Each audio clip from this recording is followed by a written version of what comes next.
Pole to take on the Desert Hills Thunder. They're 1-2, coming off a tough loss to Alta where they got ran away and hidden from, and then a 28-26 loss last week on the road.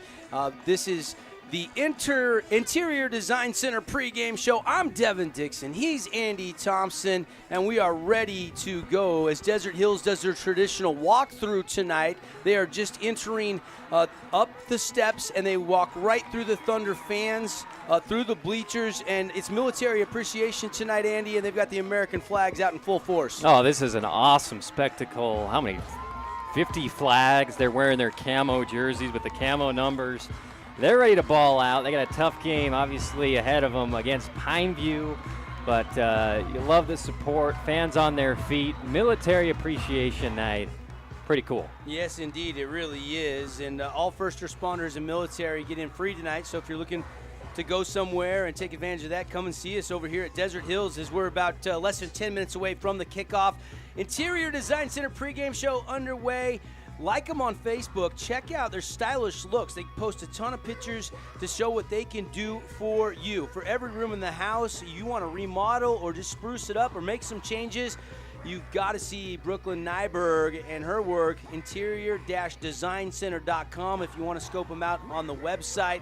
Over 20 years experience making your house a home here in southern Utah. Andy, this is one of those games where historically it's always been really close, but last year was an aberration as Pineview just really put the pedal to the metal, as they like to say, and ran away with a 55-3 victory. But a new year, a lot of underclassmen, maybe now starters, maybe didn't see action in that game, and a lot of pride in both these programs. Well, two new quarterbacks to start their first year as varsity players that have shown promise in various ways. Braden Bunnell has won 2 games for the Panthers, lost a close one, whereas Desert Hills and Fui, as we call him, Noah Fuilatololo, he can run the ball, he can throw the ball, he's just a sophomore, he's physical, he runs people over, and he's super competitive. One of the things that Coach Mark Musgrave said earlier on the Devin Dixon show was how devoted this kid is to watching film, hanging out with his coaches, asking a ton of questions.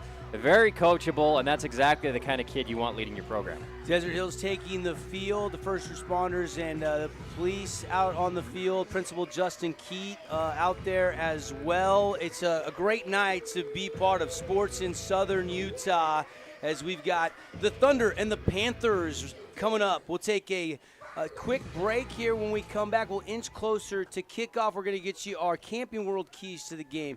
Take a look at the Sky Mountain starting lineup. After all, it's Military Appreciation Night, and the Thunder, Andy, wearing those military jerseys tonight. What do you think of that look pretty down there? Pretty slick. I mean, they've got some pretty cool alternates, but yeah, the camo in the numbers honoring our military, pretty cool as we get ready for the national anthem. All right, national anthem coming. More of the Interior Design Center pregame show when we come back, and of course, we appreciate Sullivan Homes bringing you high school football. This is our game of the week on CEC TV. We're bringing it to you on 97.7 ESPN and also streaming this on sportsradio977.com. So if you're listening on radio, headed home for the night, grab us on CEC TV or jump on the website and aircast that up to your big screen TV. Or even better, come on over and join us here at Desert Hills High School as we inch closer and closer to the kickoff. Andy, real quickly, we got to take a time out for our anthem, and we'll be back after this 2-minute break.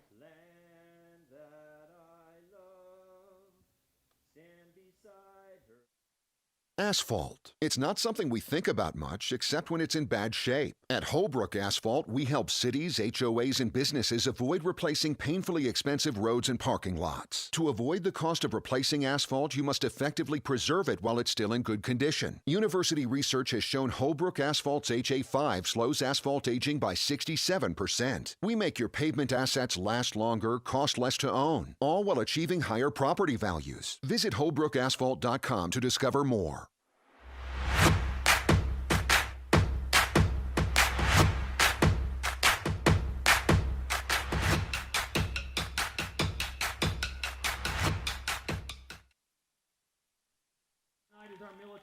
First responders night, as we will be honoring them throughout the game. The privilege of this game was made possible by those who have fought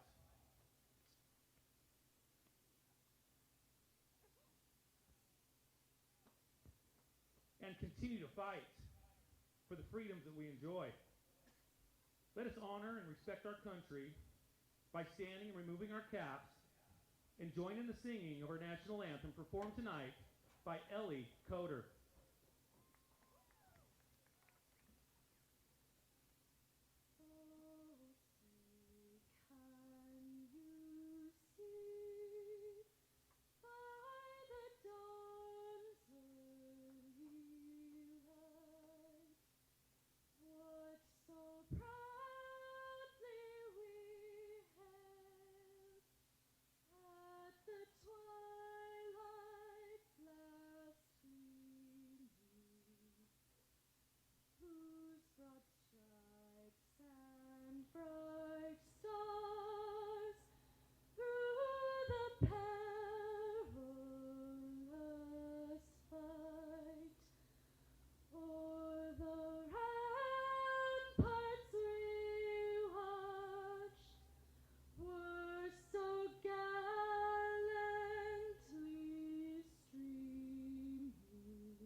Thank you, Ellie.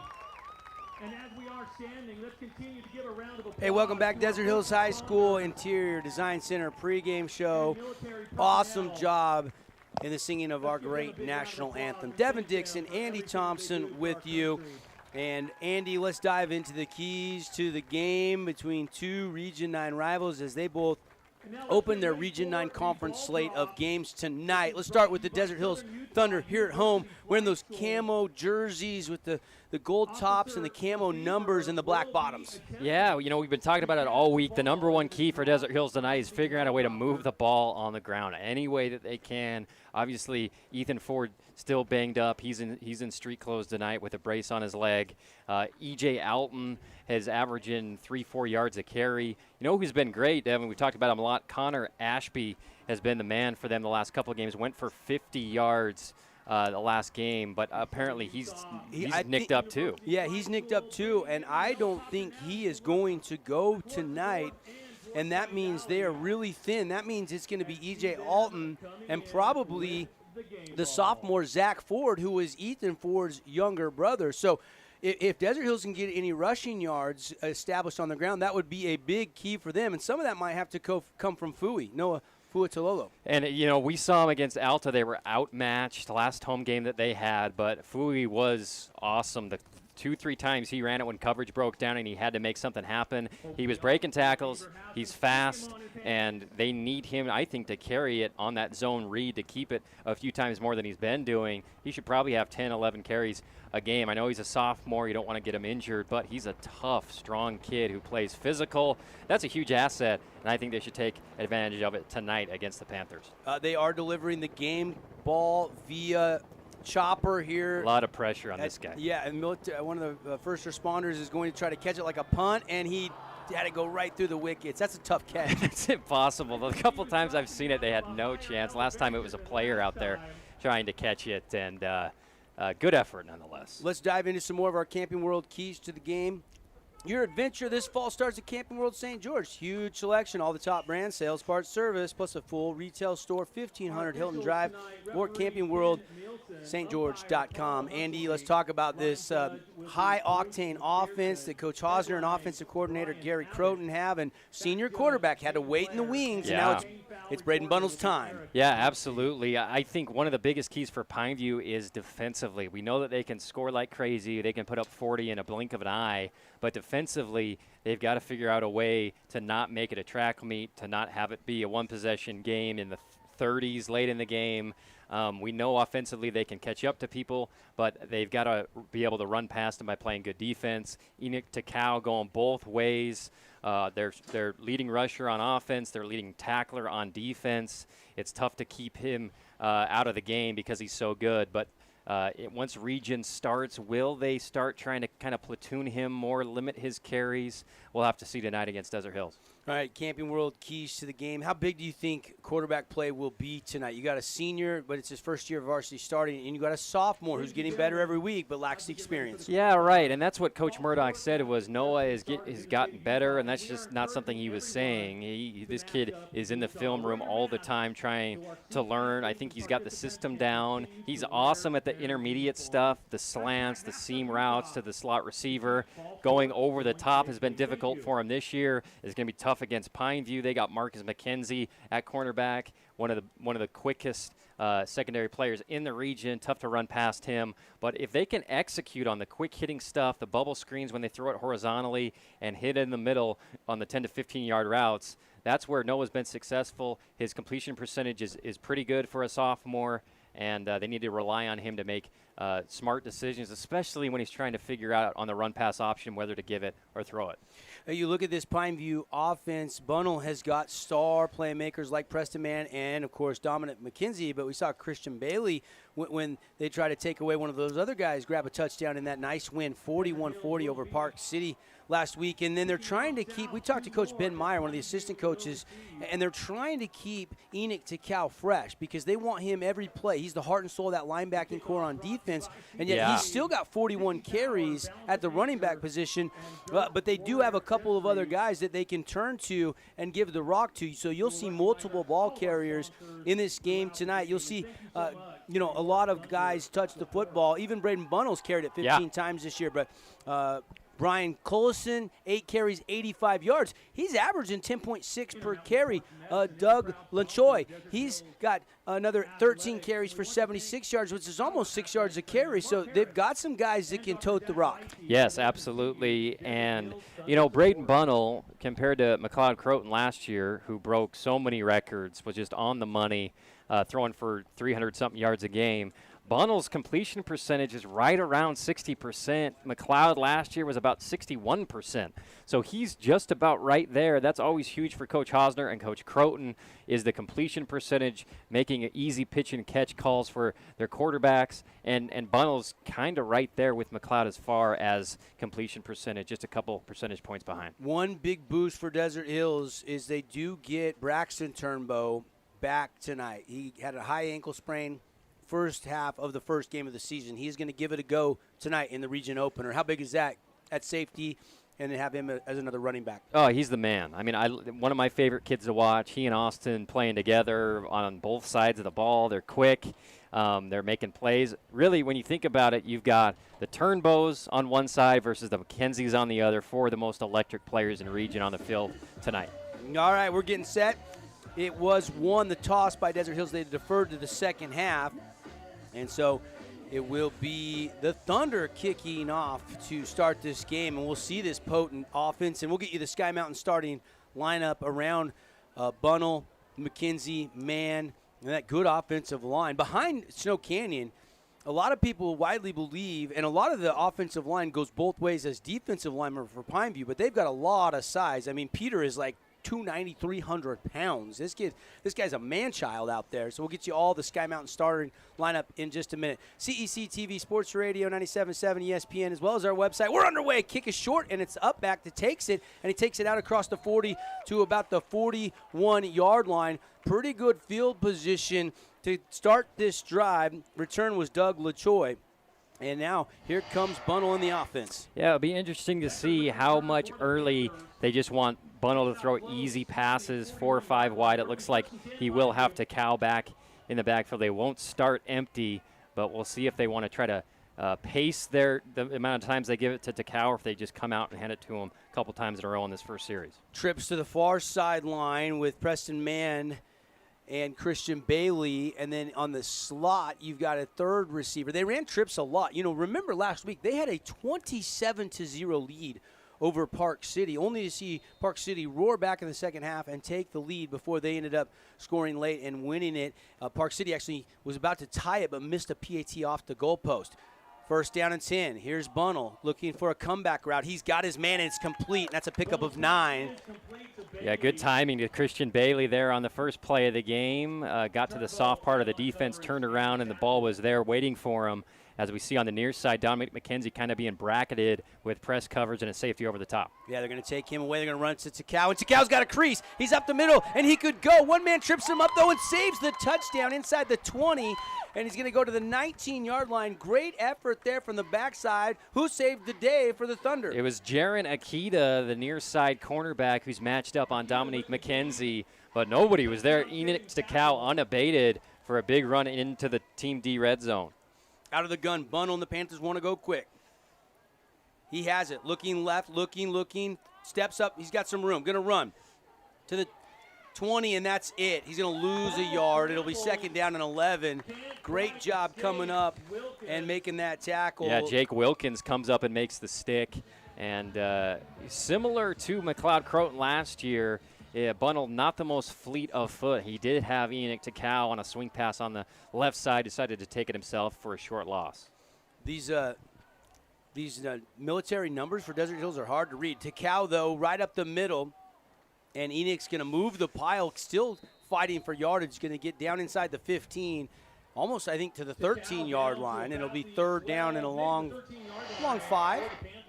And good for Desert Hills buckling down, trying to bend and not break. They already to a third down, and Pineview moving fast, already up to the line of scrimmage. Just underway first quarter, no score. 10:23 and ticking on the Nets on Fire clock. They got their Cougar and Friends, BYU Cougar and Friends basketball camp coming up this month. Go to netsonfire.org and get your kids signed up. It's going to be a great event. Little hitch routes caught right near the sticks, depends on the spot. Hit and tackled immediately. Hall with reception. Bo Hall with the catch, his first target of the night. They threw it short of the sticks, and it's going to be very close, about a foot. And obviously, Coach Hosner going to go for it here. And Cy Nunley on the stop. He leads this team. Coming in tonight, 23 tackles, and he makes a nice tackle there. Out of the gun, fourth down. They're going to give it to Cow. He's going to surge forward. He was hitting the backfield. I think with the extra effort is going to get right to the sticks, and it's going to depend on the spot, Andy. Yeah, it's going to be close. Desert Hills coming off the field, confident that they stopped him. He did get hit in the backfield, had a decent time here trying to get back. A linebacker came up, filled the gap, and then he was creamed right around the line of scrimmage. What a job by Desert Hills. 2 plays. They got all the way down inside the red zone, and then they stopped him. Cy Nunley shot that gap from his backer position and hit Takao in the backfield, and Desert Hills will take over after the turnover on downs. That kid is tremendous. He's all over the field. I mean, he's small for a linebacker, but he's so active, and he hits hard and got enough of a lick on Takao to slow his momentum and make sure he didn't get that first down.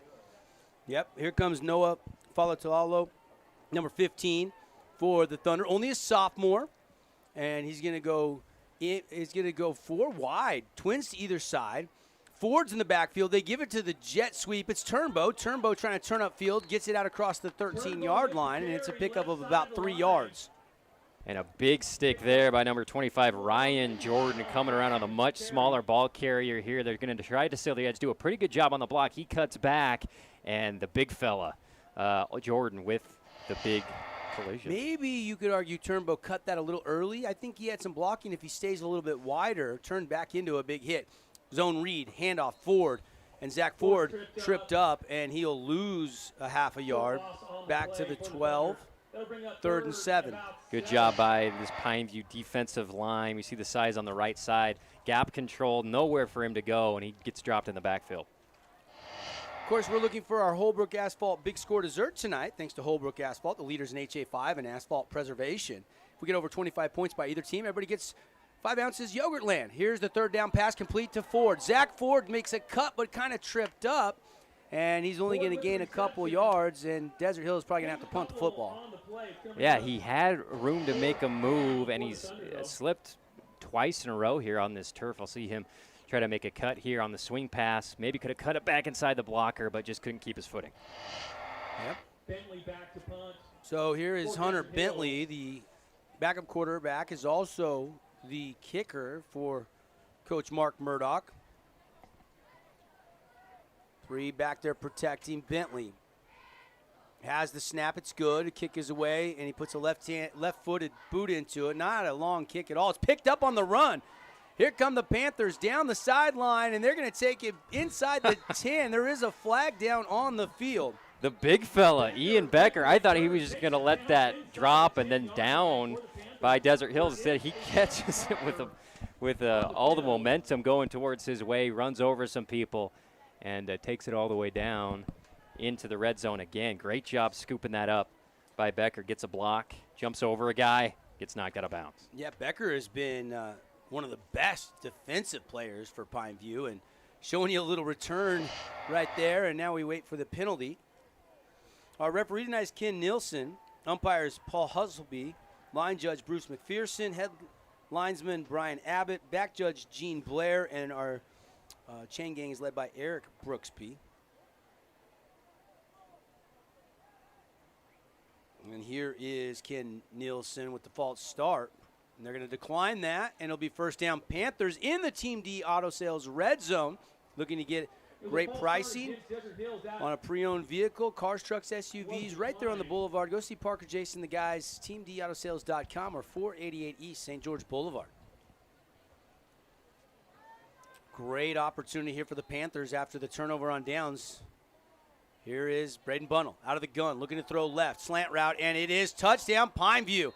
Has his man for the score, and that was a beautiful throw right on the hands of the intended receiver. That's Preston Mann, and he threw it just a little bit behind him, but he was able to hesitate on his route, and easy pitch and catch for the score in their second trip to the red zone.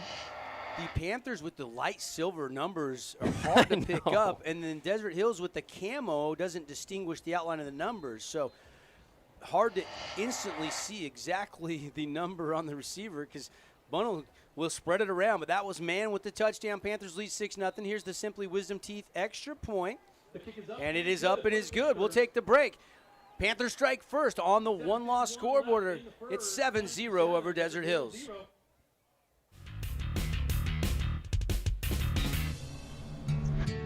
Beyond the park you know exists a world you don't. A world that is greater. Greater than just one passion. Greater than just one adventure. Greater than just one moment. Come to where life is greater. Come to Greater Zion. Because of you, I feel not alone in this world. And you let me know that it only takes one person to make you feel wanted.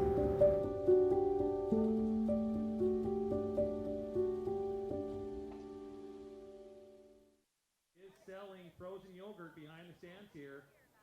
Go down there and support those girls.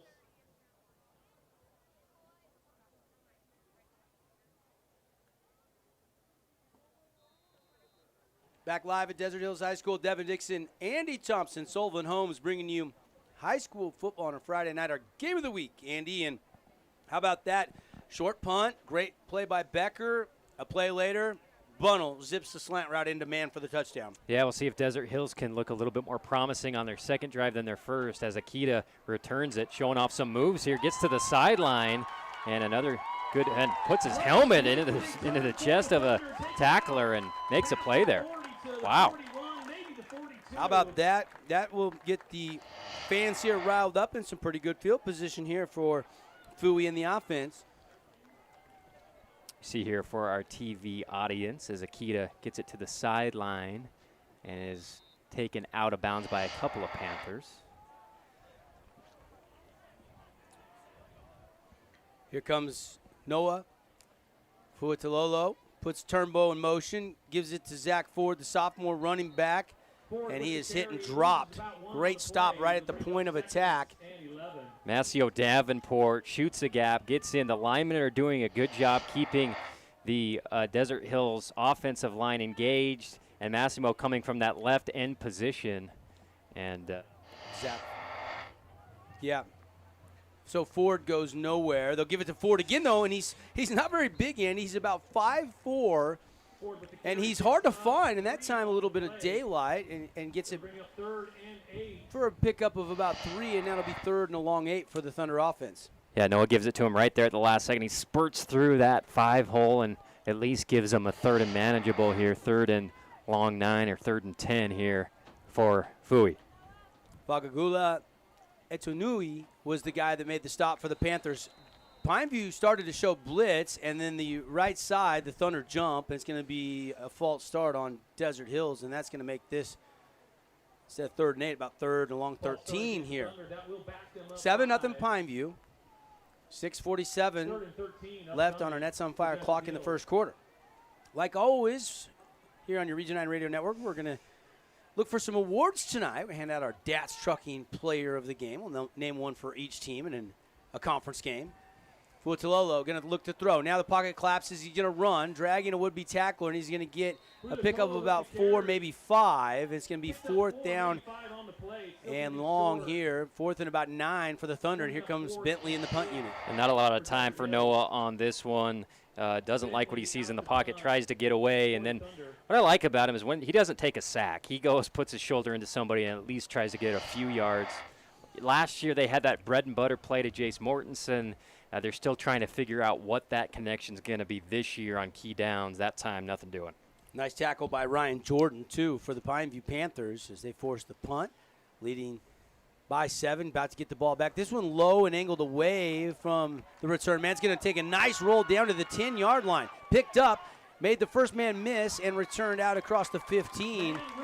But much better job on special teams there for Desert Hills. And finally, Pineview's got a lot of field to deal with, and Desert Hills needs to figure out a way to get 3 and out here, get the ball back with good field position. Yep. Pineview showed some explosion so far on offense with big plays. And Preston Mann's fast, but that was kicked so far away from him, he just couldn't cut it off, had to chase it down, and then got what he could. And they're going to start this drive inside their own 20. Panthers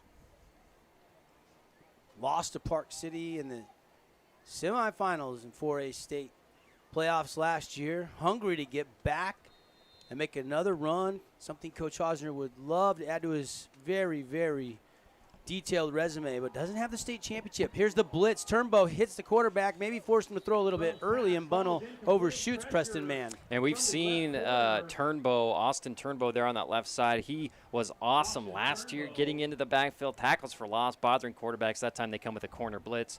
He goes off Dominic McKenzie and makes Bunnell think a lot about delivering that ball, and he overthrew it. Dominic McKenzie is one of the premier wide receivers in the state of Utah. Only a junior. He can flat out fly, but doesn't have a catch yet in this game. He's to the bottom of your screen. Panthers, all white jerseys. Read option. Bunnell pulls it out. Hit and dropped by Braxton Turnbow at the 21. Nice tackle there by Braxton Turnbow. That ankle looks pretty good. Absolutely, and both Turnbows do such a good job. At that time, he just waited, broke down, and allowed the quarterback to run into him, took out his legs. He's a heck of a tackler. And excuse me, that was not Braxton, that was Austin Turnbow. They are brothers. There's the throw on the comeback route, and it is a catch. Christian Bailey, they went to that earlier in the game. I think it was the first play of the game. That deep, sell the fade, come back, and Bailey and Bunnell in good rhythm right now. First down, Panthers. Desert Hills needed that stop, and Bailey, credit him, he came back aggressively for that ball. It was highly contested, but he wanted it more, ripped it away, and got the first down. 1st and 10, Pineview. They lead 7-0 on the one-loss scoreboard. Taking a shot, Dominic McKenzie, and he is going to be overthrown, and it is incomplete. And Dominic is pointing towards the middle of the field, saying, I'm going that way. I'm kind of running a skinny post, and he threw it outside. And so Dom was moving inside. Had to last second try to spurt outside to try to catch the ball, but incomplete. Rare that you overthrow Dominic McKenzie. Good coverage there by... Yeah, it's confusing when Pineview wears purple. Dominic McKenzie's number 23, but when they wear their whites, he's number 11. Right. Zone read. And a fumble, and it's going to be recovered by Desert Hills. I think it was Takao that just kind of looked like it was on its hip, and it's recovered by number 14 of Desert Hills, and that is Brighton Bingham. Huge break for the Thunder, and another mistake. We saw Pineview go empty on their first drive in the red zone, turn it over on 4th and short. This time, ball just gets knocked away from Enoch Takao, usually pretty sure-handed running through traffic. Not that time. Big opportunity now for Fui and the offense to show their first kind of signs of life in the first quarter. Haven't done much so far. Huge turnover, the first turnover of the evening for either team. And Bunnell's 4 of 6 to start this game. Already a touchdown pass, but now Fo'otololo got a chance to go to work, and there's a hit, and it's incomplete, trying to find Braxton Turnbow. And that's tough. They're in a cover 2, and the cornerback is just squatting as Braxton Turnbow is going to run an out route right into coverage. Lucky this ball wasn't intercepted. Great job by Marcus McKenzie, just passing off his guy, knowing that the drag was coming right into his lap and making a play. You got Akita in the slot on the left in a twins formation with Turnbow. As you've got the pistol here for Fui. Fui, zone read give, gives it to Ford. Ford hit, dropped. Coming in, that is number 25 for the Pineview Panthers, and that is Ryan Jordan. Man, how many tackles behind the line of scrimmage so far for Pineview? They're just shooting gaps. They're all over the place. Ryan Jordan has been one of them from the linebacker position. Coming downhill after read and run. Great job. 4:29 on the clock and ticking. Pineview leads Desert Hills 7-0. Devin Dixon, Andy Thompson with you here on CEC TV and 97.7 ESPN. Fuatololo is in trouble, and he is dropped. Down goes Noah, sacked by the Panthers defense, and they were coming with everybody. It looked like just an entire all-out blitz there, and they got to the Thunder quarterback. Yeah, I thought it was a screen at first because of the Olay by that offensive line, but no, it was just a straight pass, and in there so fast was Masio Davenport and a couple other Panthers to get Fui. Yeah, I think it was Davenport that'll get credit for that sack. 4th down and punt unit on. Bentley, already his 3rd punt of the game. This one trying to pin the Panthers deep.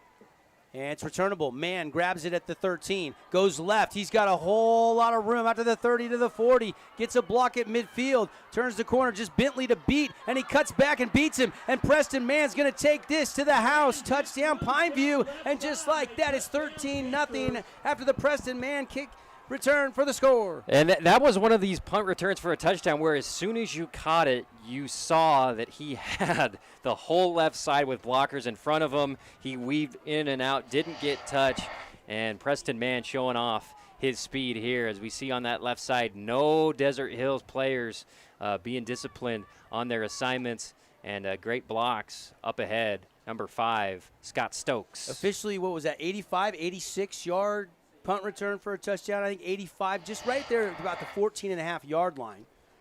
As Preston Mann makes it Pineview 13, Desert Hills nothing. You think you're going to pin them deep, and boom, just like that, after you got kind of some good field position, but Desert Hills really unable to do anything with it. It's a 2-score lead, and the extra point brought to you by Simply Wisdom Teeth. Hey, one low price, that's all they do. Dr. Hendrickson at Simply Wisdom Teeth has extracted over 30,000 wisdom teeth. I want that experience for me, my family. So should you. Go to simplywisdomteeth.com. With sedation, just one low price. They'll check with the insurance and see how much your insurance will pay. Simplywisdomteeth.com. 13-0. PAT to make it 14-0. Snap was good. The hold was down, and it's away, and it's 14-0. Pineview, after the man punt return for the score. Fireworks here on the road as the Panthers lead 14-0. Desert Hills will get a chance to get back in this game when we come back on your Region 9 network. Beyond the park you know exists a world you don't. A world that is greater. Greater than just one passion.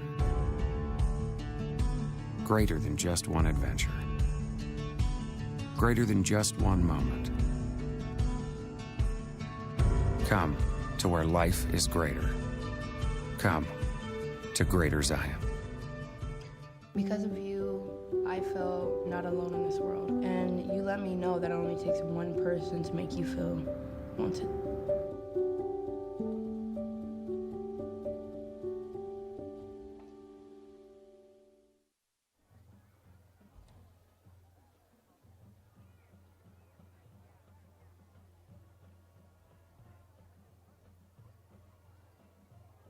Back live, Devin Dixon, Andy Thompson, Sullivan Holmes bringing you high school football on a Friday night. Two crosstown rivals going at it. All Panthers, though, right now. They have jumped out to the 14-0 lead with 3:29 left in the first quarter. Yeah, Desert Hills needs to throw their best punch. It's getting out of hand already. Pineview only up 2 scores, but you can tell every time they have the ball, they got the faster kid, they got the bigger kid, and that's been the case through the first few series. And we'll see if Fui and the offense can figure out a way to run the ball, do a jet sweep, or throw it for some big gains. Akita driven back to the 4. Great catch over the shoulder, goodness. And he is going to take it across the 20. High step to the 30 and get the 31. Good return by Akita. They need to hand the ball to that kid more. Holy cow. And throw to him. His catch looked to me like no way he was going to snag it. Turn to the side, over the shoulder. Willie mazes it and then runs it for another big gain. He's had a couple big returns for Desert Hills. And they need a spark right now on their own 31-yard line. Jaron Akita. I don't remember calling his name in the Me Alta neither. game we had a couple Yeah, of me weeks neither. ago. I don't know if he just was nicked up or what, but obviously getting in the action and playing well. Here's Noah Fuatololo going to take a shot down the field. A lot of hand fighting, no call, and pretty good coverage. If you're going to let him bump like that, as it really knocked the receiver off the route. And really, if you're the receiver there, Josh Crandall, you can't allow that contact. You got to break to the outside and go. Yeah, the problem is McKenzie is just step for step and ahead of him. It's going to be tough for him to get vertical on McKenzie in one-on-one situations, but I agree. He's got to be more physical. Marcus McKenzie, twin brother to Dominic McKenzie. They're both juniors. One the star receiver, the other one the star cornerback. Fuatololo going to hand off forward. Little crease for Zach, and he scoots through the hole out across the 35 to the 37, and it'll be third down and a long 4. Yeah, Byron Collison with the tackle. Just got one mid on him, and it was just enough to trip up Ford. Just barely swiped him on the hip with his hand. Well, Ethan Ford's been out. This is his younger brother, 2 years younger. Ethan Ford's a senior. He's nursing a fracture in his foot. He should be back in a week or two, though. This is Zach Ford with a zone read, and he's going to bounce to the right side. He's going to get 2 yards, and that's it. And now 4th and 2 out at the 40-yard line, just shy of the 40-yard line. I don't know if you go for it here, but the punt return for a touchdown, and the punt earlier ended up being in a one-play score. You might want to. Yeah, I mean, you're only down 2 and you're in your own territory, but you can kind of see the writing on the wall, and I think maybe they'll just try to draw them off because you're not going to run for it the way that they've been penetrating, but we'll see what the call is here. Good call. Noah's going to keep it on a zone read over to the right side, and beautiful decision there by Noah and probably pre-called by the coach.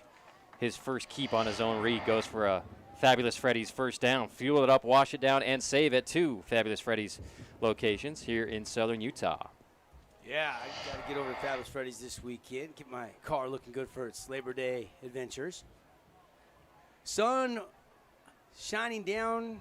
Most of the stadium is in shade at this point, but still well over 100 degrees at kickoff. Ford bounces off a would-be tackler and pinballs forward for a gain of 2, and it'll be 2nd down and 8 for the Thunder offense. Wow, Pineview like a cannonball coming through, hits Ford chest high. He bounces off it, though. This is a tough kid. Spins around, at least gets a couple yards, even though there was really nowhere to go for him. I've been watching Zach Ford for a number of years, coming up through the youth football ranks. Same age as my son.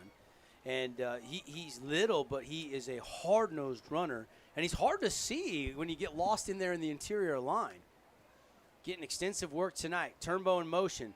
Fuatololo going to throw. Over the middle, had his man open in front of the safety, but it led him too far. It's incomplete. Yeah, rare opportunity. Had one Turnbow, Braxton on the little swing pass over to the right side. Then you had Austin coming in on the post route and just off his fingertips. Got to hit that one. Looked like Noah may have been aiming it a little bit on that one. Austin was wide open. Right now, just 19 yards of total offense for Desert Hills. Meanwhile, Pineview's got 70 yards of offense. And Preston Mann has a touchdown catch and a punt return, and that's why Pineview leads. But Noah Fuatololo That's got to be a flag. takes There you a go. run and then takes a hit at the end of the run. And you're right, AT. There is going to be a little helmet to helmet, and that's going to be a 15-yard penalty. Yeah, on the defense. dangerous play. I mean, the defender's excuse has got to be, well, this kid, you don't expect him to slide. He usually tries to run over people. But he did attempt to slide, gave himself up, and took a lick on the head. We'll see it here for our TV audience on the replay. And I love 2 third downs in a row where Noah's put it in his own hands to make a play, and clearly head-to-head, if this was college, that defender would be gone. And Robbie Tangren actually keyed that block by staying on his block a long time in the middle of the field, and Noah bounced right off of the Tangren block. And so they're going to mark this penalty down to the 31-yard line of Pineview. So Desert Hills trailing 14-0 here, late moments of the first quarter. Just 41 seconds left on our Nets on Fire clock in the first. Fui going to throw. Pump fakes, taking a double move to the outside. Akita, it is caught. Touchdown, Wow. Desert Hills. 31-yarder. Fui hits Akita, and Desert Hills is on the board. This kid is a ball player, and he's going up against McKenzie. It was almost like an and one, Devin, because I think if it wouldn't have been caught, it would have been pass interference because he did get bumped as the ball was a little bit behind him. We'll see here. Fui, 2-step drop, little pump fake, throws it on the out and up, and we see Akita in traffic come down with the ball and the first score of the game for the Thunder. Jaron Akita, who we didn't even know much about coming into this week, but with all the injuries stacking up, he is getting a chance to shine. Great route, and what a dime by Fui. Here's the Simply Wisdom Teeth extra point. And the snap, got it down though, and it is up, and it is good. We'll take the break. Desert Hills cuts the lead in half on the one-loss scoreboard here on your Region 9 network. Pineview leads 14-7, just 32 seconds left in quarter number 1. El censo es una ocasión especial en la que contamos a cada persona en cada casa de cada comunidad. ¿Niños cuentan? Por supuesto, contar a todos le brinda un apoyo a tu comunidad para construir cosas como escuelas, hospitales y autobuses. Completa el censo por teléfono, por internet o envía tu formulario por correo. Es fácil, seguro y lo más importante es completamente privado. ¡Haz que tu familia cuente! Este año, haz que todos los niños cuenten. Visita 2020census.gov/ES. All done. It took you 10 minutes to complete the census. That was so easy to count me, Rosita. Papi. And it is secure and private. Make your family count. Take 10 minutes to make sure every child counts. Visit 2020census.gov.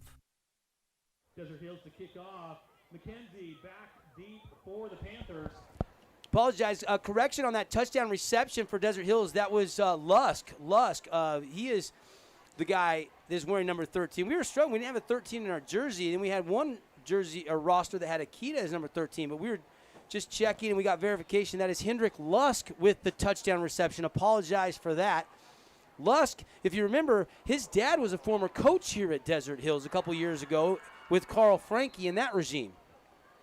Yeah, his dad was also a heck of a football player playing for the Utes and then in the NFL as well. I remember that last name, and it makes sense, Lusk being a star here tonight. But another weird kick situation by Desert Hills. They've struggled. This one, a line drive right into the up back, and great field position for Pineview once again. Well, he moved back to Southern Utah, so probably wasn't playing the first 2 weeks while they were getting his waiver pushed through, because he's moved back to town, and they've been overwhelmed with people moving to the state of Utah, as you can imagine. Yeah. Utah being one of the few states around the country that's playing high school football. So Lusk with that reception, and now Bunnell going back to work. And he's going to throw a clothesline dagger. 2 receivers on deep routes and misfires. Good coverage by, I think that's Braxton Turnbow there on the far side. Going to be holding against the They're going to Panthers. call an offensive hold here. We'll back them up. Our referee, Ken Nielsen, going to mark this one back 10. Actually, Paul Hustleby is going to mark it back, but They will replay Ken Nielsen first down. signaling to the press box here. Just 22.9 seconds left in the first quarter. It's all of a sudden 14-7. No wonder Coach Murdoch didn't talk about Lusk. He didn't want anybody to know he was I back know. on the field. Holy cow. buried the lead on our interview. I knew he was. I had heard he had moved back, and now it makes perfect sense, but I had forgotten there for just a minute. Bunnell going to throw over the middle, and it's picked off. Intercepted. Is that Nunley? Yes, it is. I believe that is signed. Nunley doing a little bit of everything. Already has a sack. Now he's got a pick, and Desert Hills is going to take over in Pineview territory. And Nunley is a magnet. Usually wherever the action is, there's number 21 for Desert Hills. This one thrown pretty much right to him as he dives forward a little bit on the errant throw by Bunnell. Big turnover. That's the second one for Pineview in their own territory. 14-7, and all of a sudden some fireworks here in the first quarter by both teams. A turnover earlier by Enoch Takau on an exchange with Bunnell, and now an interception thrown by Bunnell. And Desert Hills has got good field position. After the first 2 touchdowns, looked like Pineview might run away early from D Hills. And now all of a sudden, here comes Fooey. Zone read give to Ford. Ford trying to get outside, has a crease, and Ford to the 30, the 20. Ford, one man to beat, cuts back, and he's down inside the 5 to the 3. Zach Ford almost had his first career touchdown. The sophomore looks sensational on that run. Absolutely. Finally has a little bit of room, finds a crease, and bolts through, and he shows off the speed with his 5'4" frame here. Gets past the first guy, and then great seal block on the left side. I believe that was Austin Turnbow, the wide receiver, and tries to make a move to get into the end zone, but dragged out of bounds just short of the pylon. About a 41-yard pickup there for Zach Ford. And that was one of our Camping World keys to the games. How can the rushing game get going with some of the injuries? Now they'll give it to Ford again, hit and drop. He'll get a yard on 1st and goal, and it'll be 2nd down and goal down inside the 2. And the issue for Desert Hills running the ball is almost every time there's a linebacker or a lineman in the backfield swiping at the running back. If he can get past that first guy, then he can do damage, but that'll be the end not of the, that time. That'll be the end of the first quarter. On the one-loss scoreboard. In our game of the week, 14-7, Pineview leading Desert Hills, but in the red zone when we come back are the Thunder. 3 months ago, there weren't enough masks. We were desperately sourcing from all over the world. People were making face coverings from scarves, bandanas, and bits of fabric. Now there are plenty of masks, but some people don't want to wear them. Come on.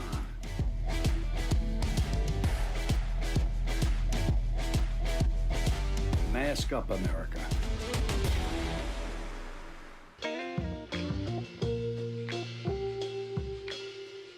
After you joined our family, it was like, I really do feel complete now.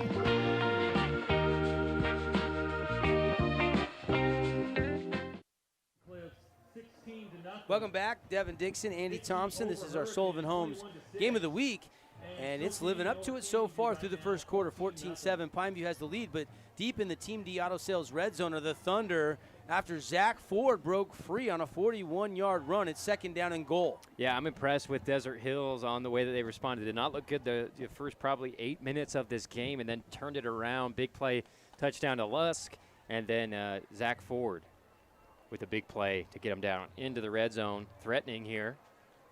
Yep, you got Cordell split to the left side, as is Austin Turnbow. Out of the gun, the pistol, Fuatololo. Olson in the slot on the right, and then Crandall split way wide to the field. Zone read, keep, Fuatololo, touchdown, Desert Hills, and we're a PAT away from being tied here as Noah runs it in from 2 yards out. Great decision. That's his 3rd great decision tonight. He's selective when he decides to keep it. That time gets the walk-in touchdown. He got a conversion on a 3rd down, actually 2 on a 3rd down. His other 2 times running the ball. He's got a head for the game, smart kid, and he's got the Desert Hills Thunder a PAT away from tying up the ball game. Yes, indeed. So a 14-0 start. Preston Mann caught a slant. And then he took it to the house on an 85-yard punt return. And now, back-to-back touchdowns have gotten Desert Hills knotted up. We're tied 14-14 on the one-loss scoreboard. And we'll take a full timeout on CEC TV at 97.7 ESPN.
Welcome back.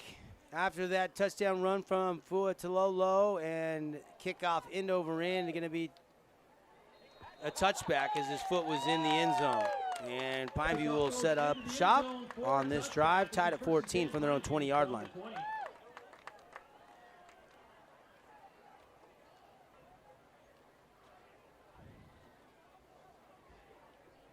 Devin Dixon, Andy Thompson with you. High school football brought to you by Luke Udy at American Family Insurance. Get a great rate on auto, home, or life insurance. Luke Udy at American Family Insurance. Bunnell out of the gun. And here's Takao up the middle. Has some room, hit, and then got away for a second, and then team tackled. But it's going to be a nice pickup of 9 yards for Enoch Takao. Looks like it's going to be just a bit short. We'll bring up 2nd and 1 for the Panthers. And here comes Bunnell. Bunnell. Now they're going to stop it. Whistles. Offsides, I think, on Desert Hills is going to be the call. Snow Canyon leads a Hearst Ace Hardware Region 9 update 14-7, and they're in the red zone again looking for more. Warriors chance to make it a 2-score lead. That game is also on Sports Radio 977.com. And here's the run up the middle and not much there. Takao will get maybe 2. Maybe they'll give him 3. Yeah, give him 3-yard pickup. 2nd down and 7 for the Panthers. Working right to left here early second quarter on your radio dial. Wearing the all-white jerseys, white lids, white pants, white jerseys, light gray numbers. Hard to see. Takao again. You always know who he is. He hits the hole hard, and he's going to pick up 4 more. Yeah, big physical man-child at both the linebacker and the running back position. He got good blocking that time.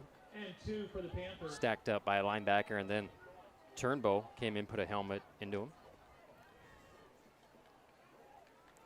3rd and short here for the Pineview Panthers as Bunnell orchestrating the running backs where to go. He's got a power pistol going here. 3rd and short. He's going to give it to Takao. He's got an easy first down and more. Crosses right around the 50-yard line, and another fabulous Freddy's first down for the Panthers. Yeah, moving the chains. Little urgency after Desert Hills came back and tied this game up.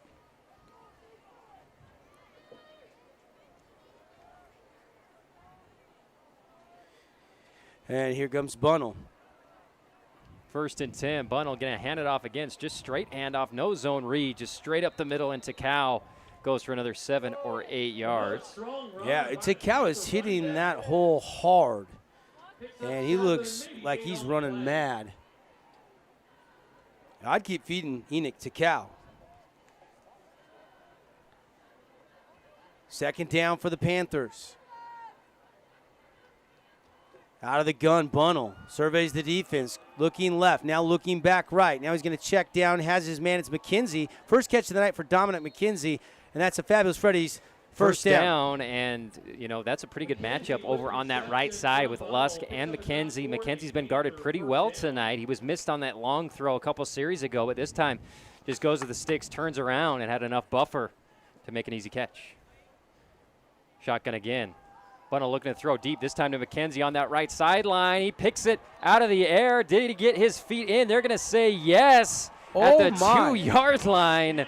What a amazing acrobatic catch and tippy toe by Dominic McKenzie. 2 big plays in a row for the junior wide receiver. And Pineview already up at the line of scrimmage, ready to go in the Team D red zone. What a tightrope catch there by Dominic McKenzie. I might go right back to him here. Out of the gun, Bunnell looking left, fires slant route, knocked away, incomplete. Good defense by Turnbow. Yeah, had the size on the left side in a one-on-one situation to Christian Bailey. But Turnbow, the more physical of the two, as he knocks it away, makes it 2nd and goal. And that is Braxton Turnbow, who's making his return after missing a couple of games. Read option. Bunnell going to keep it. Touchdown. Untouched. Braden Bunnell scores the touchdown. It is a 3-yard touchdown run, and Pineview is back out on top. And Bunnell fired up. Knew that if he kept it, the first time you want to keep it, it was when it's 2 yards away from the end zone and you get an easy score. And he keeps his first one tonight. Walks into the end zone to give Pineview the 20-14 lead. PAT pending. Pretty good drive there by Pineview. They got the stars coming out, and Dominic McKenzie 2 catches, and Enoch Takau. A couple of big runs to set up the touchdown. Yeah, no doubt. Simply Wisdom Teeth brings you our point after try. Dr. Hendrickson. Go check out over 400 5-star reviews on Google. Extra point is up, and it is good. 21-14. The shootout is on. 9:09 left second quarter here on your Region 9 network.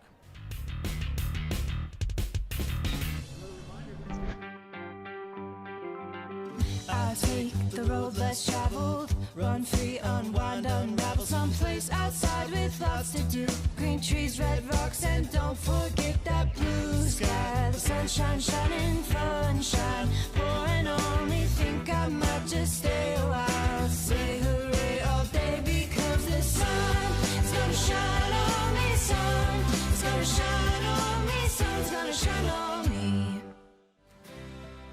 That one day at PE when they were like yelling at me, and then you just linked arms with me.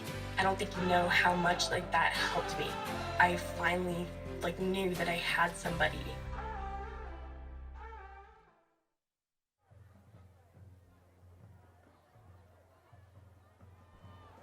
Welcome back, and Andy, right now, a very good chance we're going to send everybody over to Yogurtland after the game with the scoring picking up here. Still a long way to go in the first half, already 21-14. Remember, the Holbrook Asphalt Big Score Dessert is in effect when either team scores over 25 points.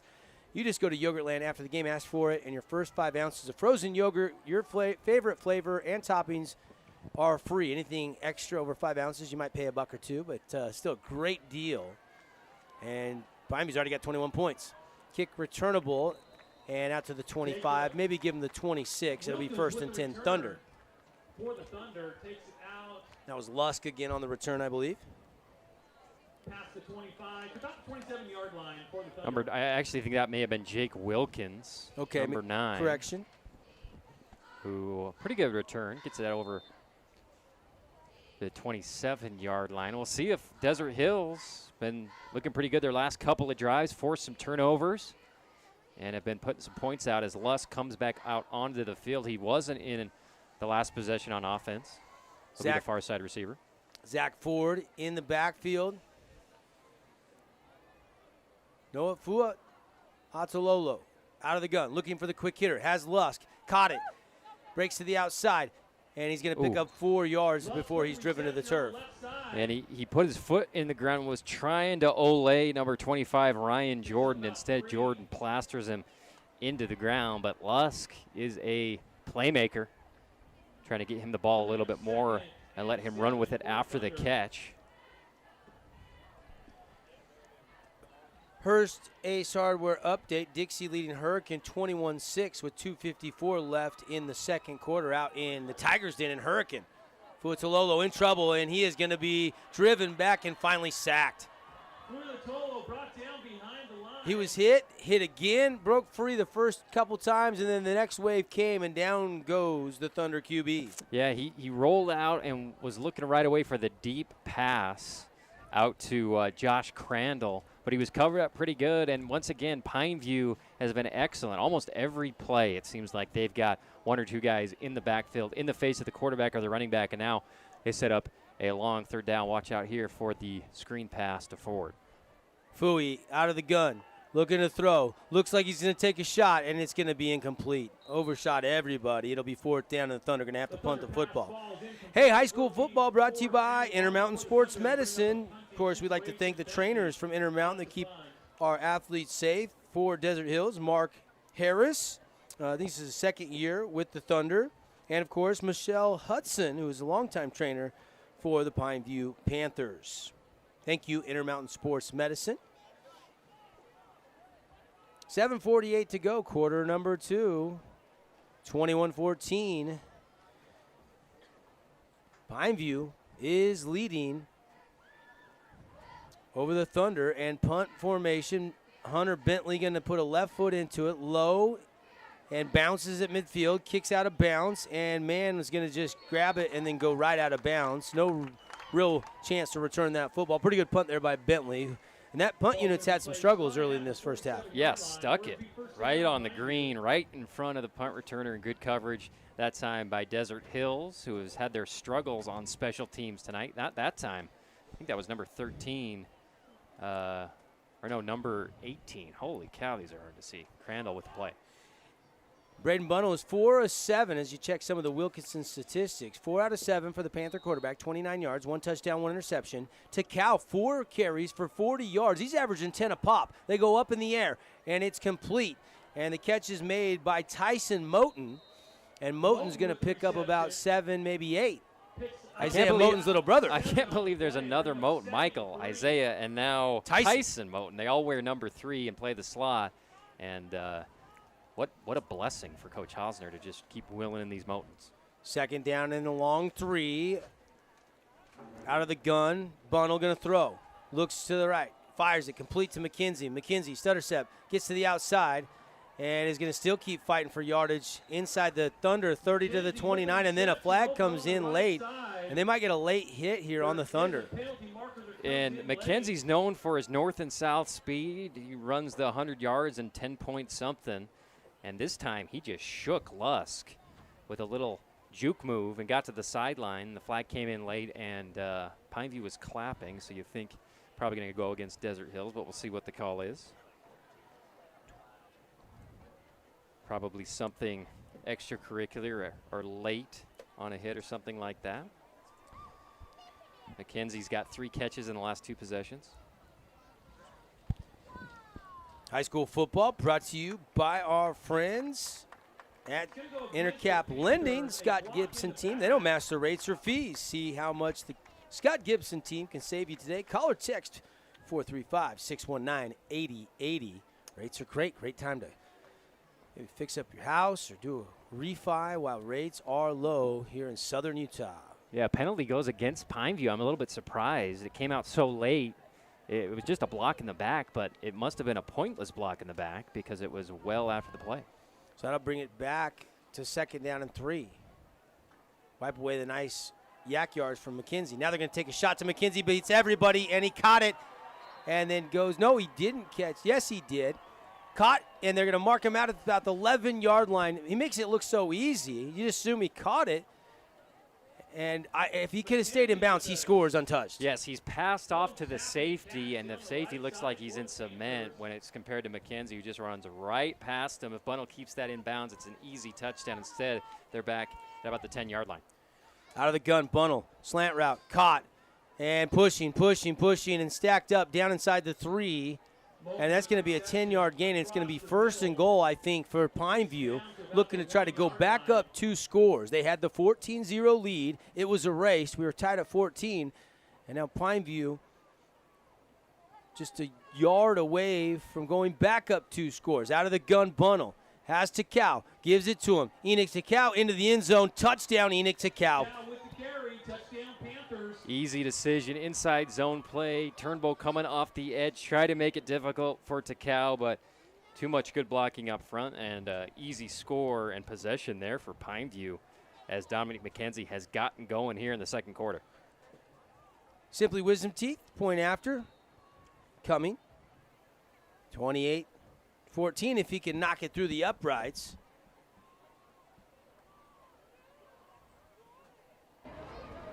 And the snap and the hold are good, and the kick is up, and it is good. And Pineview has doubled back up, 28-14, after the Enoch Takao 1-yard touchdown run. You're watching and listening to Pineview Desert Hills on your Region 9 network. Panthers 28, Thunder 14 when we come back. Show some respect. Show you give a damn. Show the world how it's done.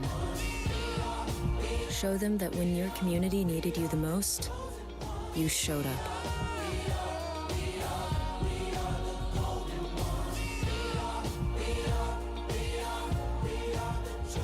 Mask up, America.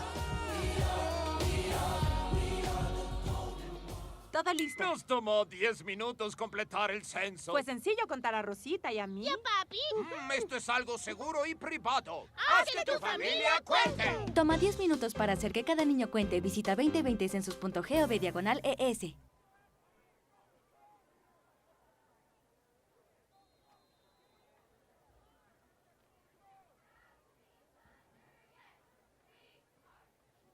Hey, welcome back. Devin Dixon, Andy Thompson, your Region 9 Radio Network. Thanks for locking us in on TV, internet, or the radio tonight. Kick is returnable for the Thunder, and it is a nice special teams tackle in the backfield by McKenzie. Marcus McKenzie rips him down right there at the 20. Once again, the Thunder in a position where they've got to respond. Pineview is so explosive on offense. You can't have empty possessions. You're just like that, back down 14. Good news is offense has looked pretty good over the last couple possessions. We'll see if Fui and Ethan Ford and the gang can get it moving here in the second quarter. They'll go trips to the far sideline. Ford will be sidecar to the left of Fui. They'll give it to Ford. Ford to the 25 and driven out of bounds at about the 27. Zach Ford, the sophomore, having a pretty productive first half. Had that 41-yarder, Andy. Yeah. And another positive run there for Zach Ford. Yeah, had a lineman pulling around, sealed the edge pretty well, and took a hit on the sidelines, but not before a 8-yard gain. 6:13 to go. They'll run it again up the middle, and nothing there. The heart of that defensive line stuffing that run play. And I know that they're trying to preserve Lusk and his legs. He's so key for their defense. I'm just surprised that he's at least not subbing in on third downs here as Fui drops back to throw out to the edge. Wide open receiver is going to get an easy first down. Turnbow with the reception. Yeah, that's Turnbow with the catch, and it looked like maybe somebody missed an assignment there. Yeah, Braxton Turnbow left all alone on the far side. Long throw across the field by Noah, but gets it into the hands of one of his playmakers. Turnbow's, neither one of them have had too many catches tonight as handoff goes to Ford. Gets around the edge again, and he's showing off the tenacity, getting around the edge, diving forward. Kid's fun to watch when he gets going. Yeah, I mean, and for a sophomore, he is really running hard. Low center of gravity, tiny frame, makes quick cuts, got running north-south at the end, and another positive gain. Now Lusk goes to the backfield. Fui, zone read, gives it, and I believe that's Lusk. I could be mistaken. And that is a run of a 2-yard pickup, and that is a Fabulous Freddy's first down. That is actually number 16, Trey Levitt, who is back healthy for the first time this season. Now Fuatololo is going to take a shot down the field. It is a Crandall. Crandall one-handed grab won't get there. Just off his fingertips, incomplete. And Noah threw that one sky high to allow Crandall to run underneath it and just a little bit out of his reach. Decent coverage by Pineview. Great effort by Crandall on the extension there for our TV audience. Almost got to it.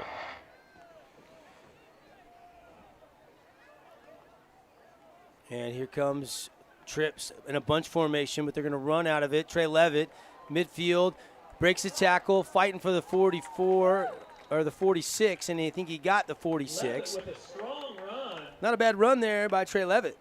Yeah, tough runner. Shook off 2 tacklers and just kept going forward. He's going to have to be the power back to Ethan Ford, scout back here tonight.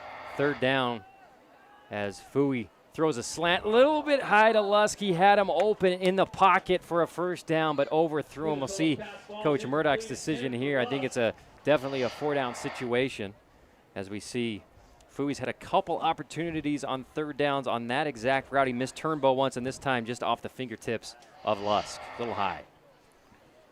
28-14, Pineview leading Desert Hills. Here, 4:37 left on the Nets on Fire clock. Nets on Fire. Cougar Camp coming to the Nets on Fire Be More Complex, Sports Complex, Green Valley.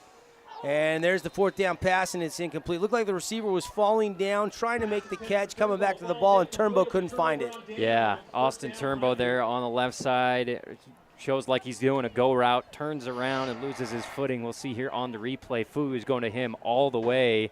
And Just couldn't keep his footing. Good coverage by McKenzie, making it difficult on Turnbow. Yep, and here's Bunnell and the Panthers, and plenty of clock here. This would be huge to take it to a 3-score and a 20-point advantage if they can get the touchdown here. They'll start this drive in their own territory at the 46, and there's a run up the middle, and not much doing there. Maybe a 2-yard. They give him 3 yards as he fell forward. It'll be 2nd down and 7 for the Panthers. 2, maybe 3 on the run. Collison gets a rare carry for Pineview so far tonight. Yep, done a good job on defense. So far, Bunnell, 10 out of 14, 135 yards and a touchdown. He's also ran for a touchdown, so 2 total scores. And looking for more up top, and that's going to draw a flag. Garden, McKenzie, and Dell got there early, and that's going to be interference on Corden Dell. And it's probably good that they interfered, because if they didn't, he was still upright. He probably would have gone for 6. So difficult when he gets going. He is like a stick of dynamite. At any moment he can go all the way, but an easy call for the officials. 15 yards in the first down.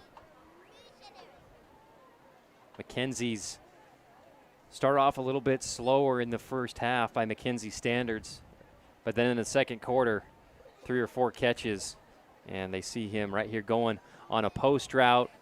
Gets knocked off his route a little bit there by Dell, and Dell had a heck of a game against Alta a couple weeks ago against bigger receivers. He's a physical secondary player, but that time a little too physical.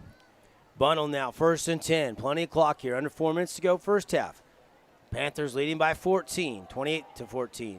They'll run it up the middle, and that's going to be stacked up, and it's going to be a gain of just about 2.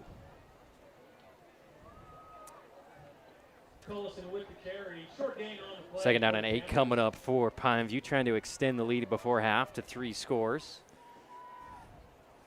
Desert Hills got to figure out a way to make Bunnell uncomfortable in the pocket. He has not been stressed at all tonight by anybody on the Thunder. They have sent corner blitzes,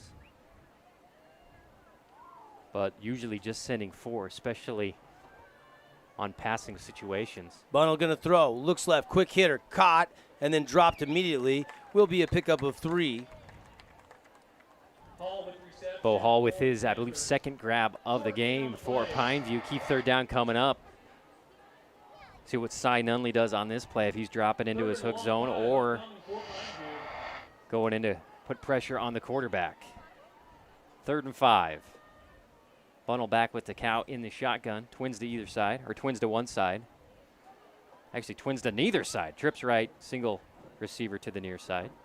Bunnell looking to the right. Quick pass on a slant. Threw it a little bit low into traffic. Incomplete.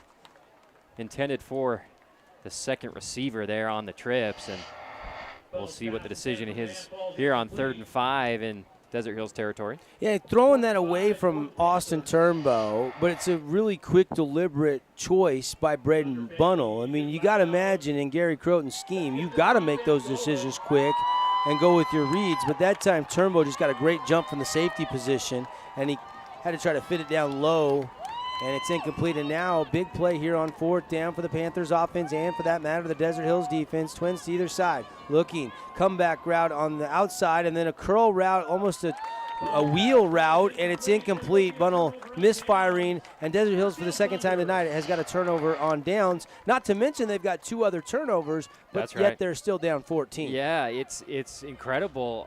I'm surprised that was the play they go with. A wheel route apparently to the outside. They've been so successful on little hitches and hook routes right around the sticks. I thought that's what they would go to instead. They try to go for a home run on 4th down. It goes incomplete. Once again, Desert Hills has a chance to make it a ball game going into the half. A little 2-minute drill for the sophomore.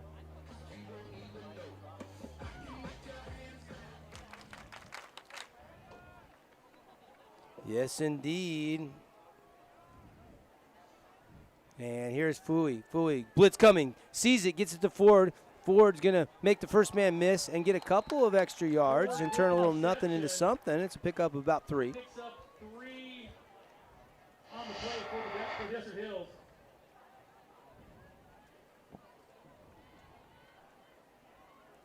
Andy and Devin hanging out on a Friday night. Sun is setting. Lights are on. Temperature's still hot, but a lot better now the sun has gone down. Ford hiding behind his line, darting ahead, and it's another pickup of a short gain of 2. It's going to be 3rd down and 5.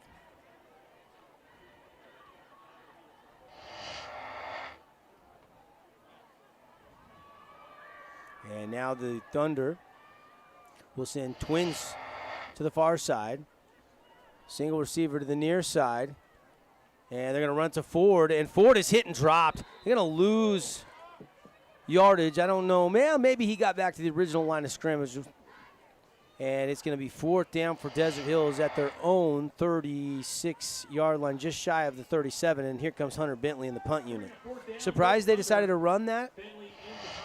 Yeah, that was a pretty quick series. Interesting call there on 3rd down.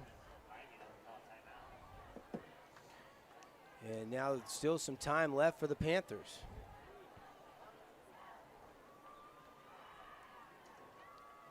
And they should get this with, clock ticking. They're going to let it run all the way down. Now they'll snap it. Bentley's going to kick it high this time. And here comes Preston Mann, bobbles it, picks it up. He's going to go up the sideline for a gain of a couple, maybe 6-7 yards. And Panthers will have exactly 1:08 on the Nets on Fire clock. Up 28-14 over Desert Hills. That could have been a mistake there, but Mann was able to corral it and get a little return down the sideline. Coming up, we'll have the InfoWest halftime report. Check in on the Wilkinson stats, get you team stats, individual stats of this game and others. Go through our Hearst Ace Hardware Region 9 scoreboard. Busy weekend. Glad you're with us here, getting ready for your Labor Day. Hope you got a 3-day weekend. Taking a shot, his bundle. He's got his man. It's caught. Oh, but he fell down. Couldn't keep his feet. Still a big gain into the Team D Auto Sales red zone. And what a throw by Bunnell, hitting Christian Bailey. And Bailey makes a great catch, but had to lean so far out to make sure he secured it behind the defense. He just couldn't keep the feet and stay upright. And now 1st and 10. Fabulous Freddy's 1st down. Bunnell, that didn't take long, 50 seconds. Zone read to Cal, breaks one tackle, pushing ahead for some yak yards, still fighting down inside the 10. Enoch to Cal turns that into an 8-yard gain. And now it's timeout on the field. Timeout's brought to you by the Scott Gibson team at Intercap Lending. Intercap Lending doesn't match their rates. Now's the time to refi, do a cash out, maybe do some home improvements. Text or call the Scott Gibson team right now if you're interested in a refi or a new loan. Maybe you want to build your dream home for the first time ever. Why rates are great. 435-619-8280. No, I was surprised that Pineview didn't use one of their timeouts to stop the clock before the punt. They let a lot of time go off, but then you realize they can go back. They can go down the field in about 2 seconds. We saw that. They don't need a lot of time. We saw that in that Park City game. Yeah. Oh my. Panthers up 28-14, and we'll get you some scores. I know Snow Canyon was up 21-7 last I heard. I know Dixie was leading Hurricane 21-6. Cedar 23, Crimson 0. Snow Canyon 14-6 last I saw over Canyon View. It is halftime. Dixie is up 21-6. That is a halftime score. And Andy, both these teams are playing hard. This feels like it should as a Region 9 opener. And right now, Pineview's made more mistakes, but their offense is just such a well-oiled machine that they have just made big play after big play. And now they got a chance to make another one here late in the second quarter. Just 43 seconds on the clock. Pineview up 28-14, looking for more. Bunnell fakes the quick hitter. Looking over the middle, and it is caught. Touchdown, Pineview. The pump fake, and then instead of going to the swing man, throws it into the end zone, and Preston Mann's got the hat trick. I think that's Mann. That's his 3rd touchdown of the night, if it is. What a job by Bunnell to place it. He saw the safety over the top creeping in on the route, so he puts it up a little bit higher and puts it at the perfect position where he can go up and grab it. And Preston Mann, his 2nd touchdown receiving. He's also got the punt return of 85 yards. They're making a case for the Dat Trucking Player of the Game, and it's a strong one right now, AT. He is doing a little bit of everything. And that was one of the things we talked about with Coach Meyer. Who's the second guy behind Dominic McKenzie? We know he's a star receiver. Who's your second receiver? Well, Preston Mann has been an absolute stud tonight for Pineview as they take the 35-14 lead with 38 seconds left. Let's take the break. We'll be back with the rest of the first half right here on your Region 9 Radio Network.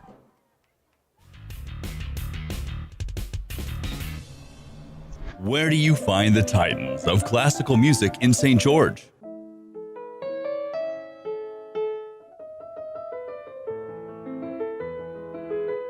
Classical music on Radio St. George, 100.3 FM. Where do you find the legends of jazz?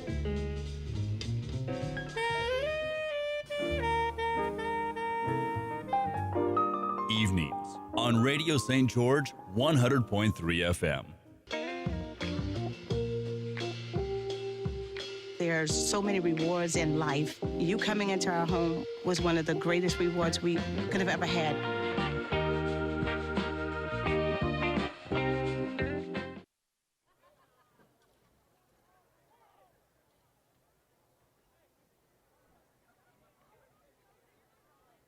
Welcome back, Desert Hills High School. It's Military Appreciation tonight. Region 9 opener. Crosstown rivals. Pineview, though, has the 35-14 lead and just 38 seconds to go. Andy, they took over with what, 1:08 on the clock?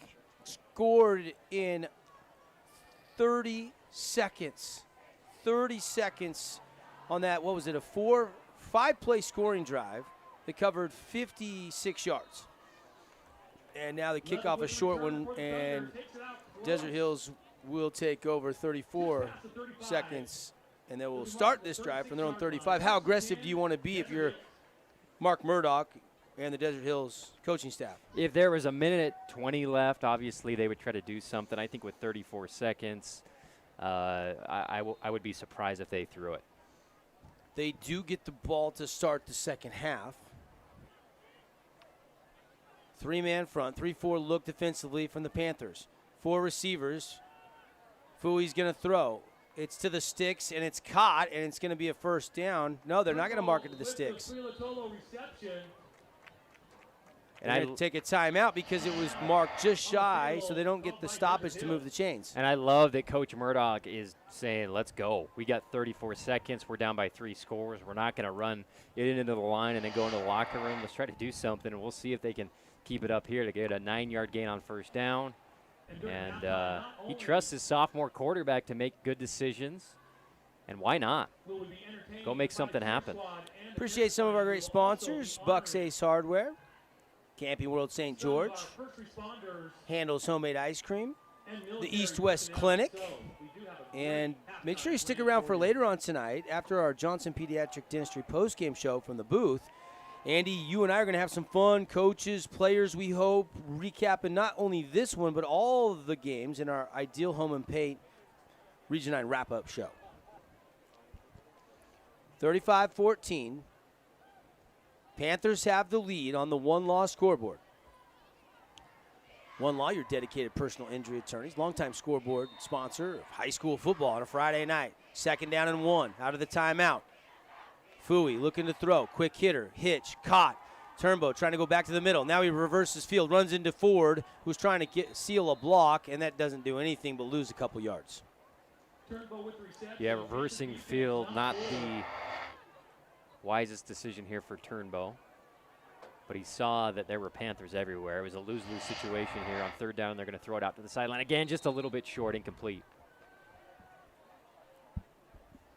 3.8 seconds on the clock. Do you go with like a hook and ladder or a reverse? You've got to be clean if you do decide to go to a trick play. Hard to think that's going to work with the prevent on here for the Panthers. Just a 3-man rush unless they decide to blitz. You got all 4 DBs playing back about 20 yards. Now they'll cinch forward just a little bit, still giving plenty of space and cushion in the secondary. They'll rush 1 extra.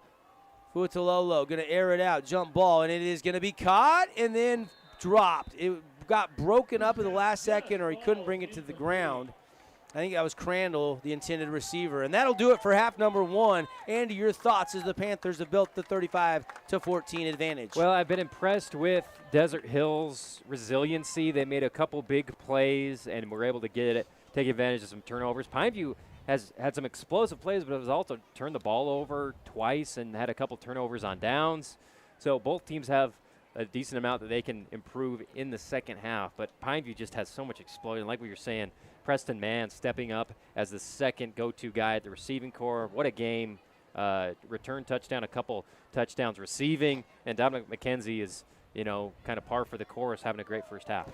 At the half, Pineview 35-14 lead on the one-loss scoreboard over Desert Hills. We'll take a 2-minute break. When we come back, the halftime show presented by InfoWest scores from around the region, stats, analysis, second half adjustments, and so much more. Stay with us on CEC TV at 97.7 ESPN.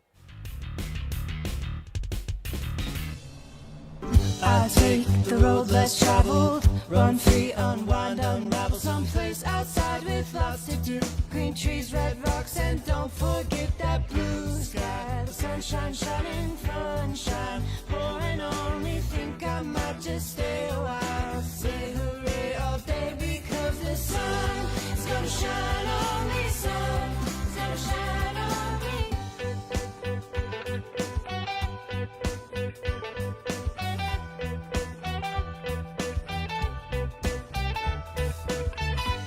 So if you're looking for me, then you better look down where there's tall palm trees and shopping sprees. Sip my tires and don't forget that blue sky. The sunshine shining, sunshine pouring on me. Think I might just stay a while. Say hooray all day because the sun is gonna shine on me. Sun is gonna shine on me. Sun's gonna shine on me. Radio Dixie 91.3. Young the Giant, something to believe in. John, what song do you want to hear? Next, Miss Calendris. You'll be on the SWAT team, the SWAT team. Did a fantastic situation. I talked to you. I was going to talk to you last time.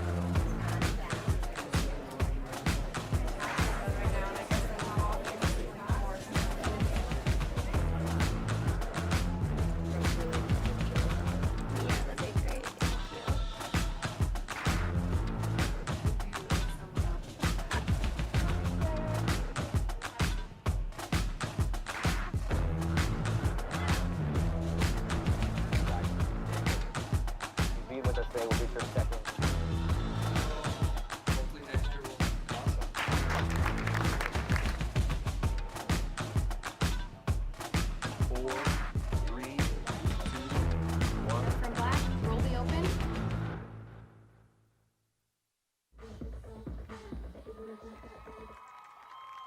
Welcome back, InfoWest halftime report here as we have reached the break, and it's Panthers on the road leading in the Region 9 opener for both teams 35-14. Devin Dixon, Andy Thompson with you. Appreciate the internet people at InfoWest, lightning fast, high-speed internet service, telephone service, and so much more. Go to InfoWest.com to see all their products and services. They truly are the local internet people.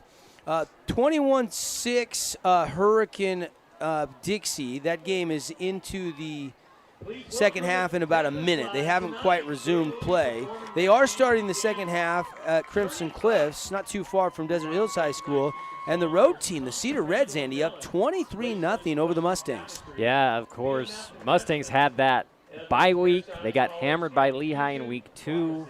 And now they've got a second half where they got to climb all the way back, and Cedar's getting the ball to start the second half. And you got to believe Jaron Garrett's been making some plays if the Reds are up 23-0. For our CEC TV and stream audience, this is the Desert Hills Tempest line performing at halftime.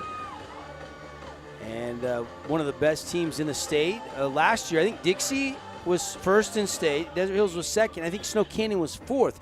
3 Region 9 teams in drill. I mean, these girls work really, really hard and always entertaining when some of our drill teams from Region 9 get out and perform. Let's recap the first half scoring in just a second, but we do have another score to pass along at the break. Snow Canyon leading 35-7 over Canyon View. Yeah, no surprise. I mean, the 3-0 start for Canyon View had some thinking maybe they could compete with the Warriors, but Snow Canyon clearly too many horses this year.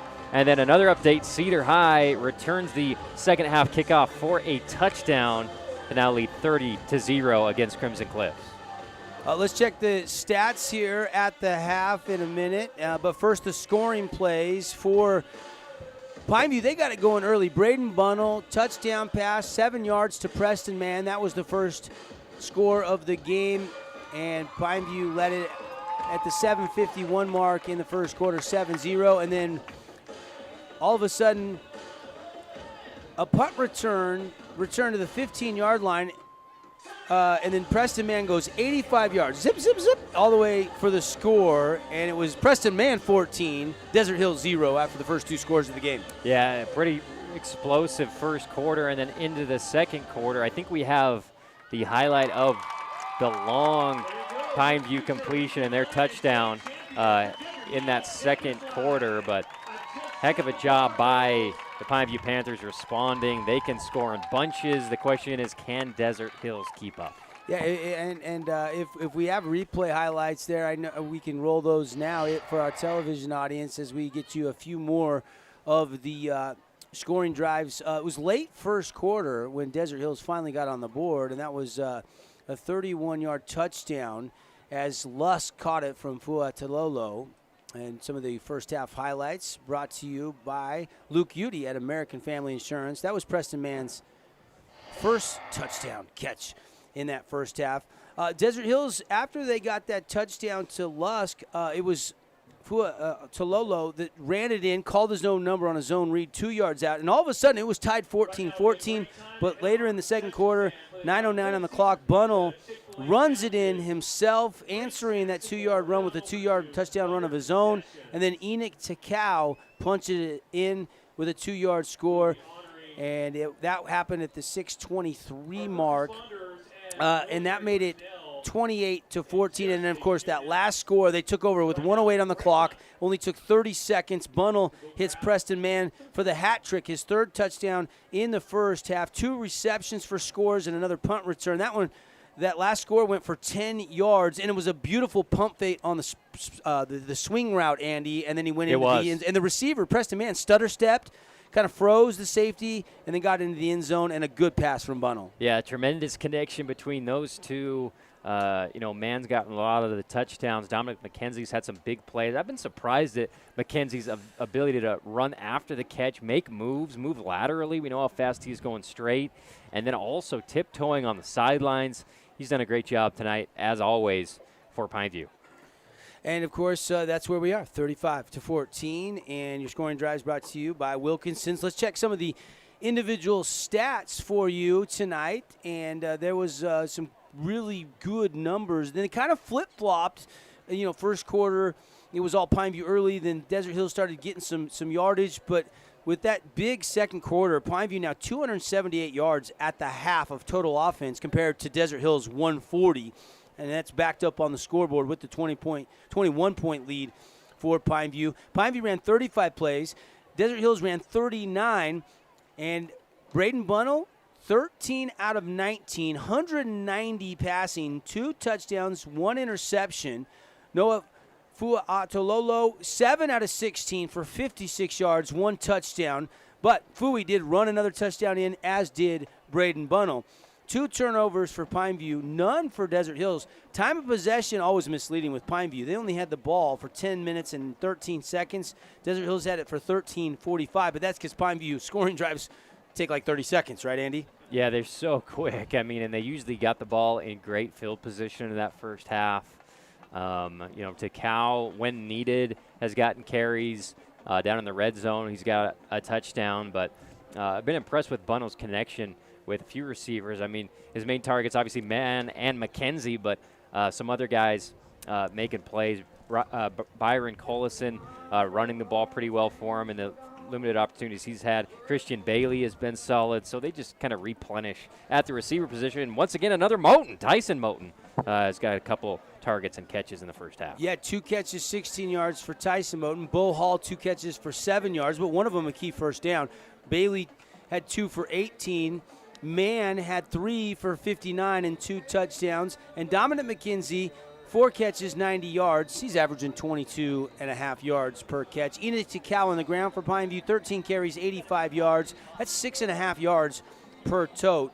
And also, is that refreshed? Let me just double check, make sure I've got the latest exact live stats there. That's what I'm showing.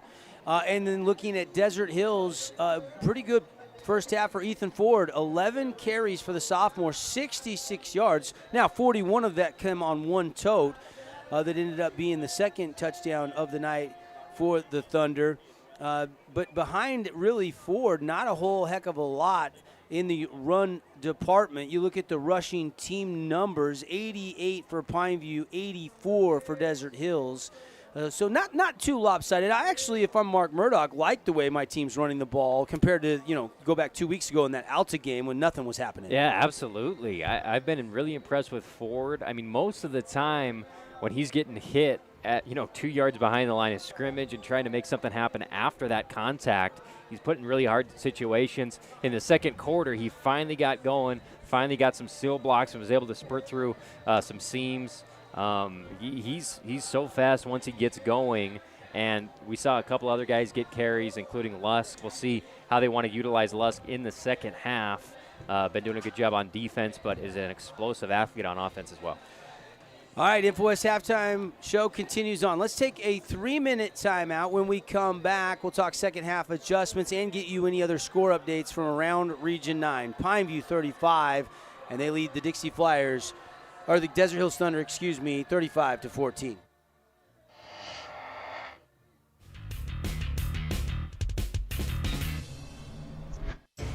Tell me not in mournful numbers, life is but an empty dream.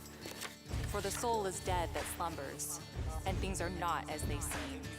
Art is long and time is fleeting, and our hearts though stout and brave, still like muffled drums are beating, funeral marches to the grave. In the world's broad field of battle, in the bivouac of life, be not like dumb-driven cattle, be a hero in the strife.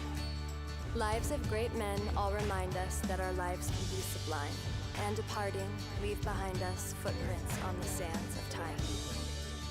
Footprints that perhaps another, sailing over life's solemn moon, a forlorn and shipwrecked brother, seeing, shall take heart again. Let us then be up and doing, with a heart for any fate. Still achieving, still pursuing, learn to labor and to wait.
I work out every day. COVID won't kill me. I'm 24. COVID won't kill me. I have antibodies. COVID won't kill me. It's been a long week. COVID won't kill me. I'm 25. COVID won't kill me. I'm partying outside. COVID won't kill me. I don't need to wear a mask around my friends. COVID won't kill me. I'm 23. COVID won't kill me. If I haven't gotten it yet, COVID won't kill me. I'm young. COVID won't kill me. Famous last words. Don't let them be yours. Socially distance. Mask up, America.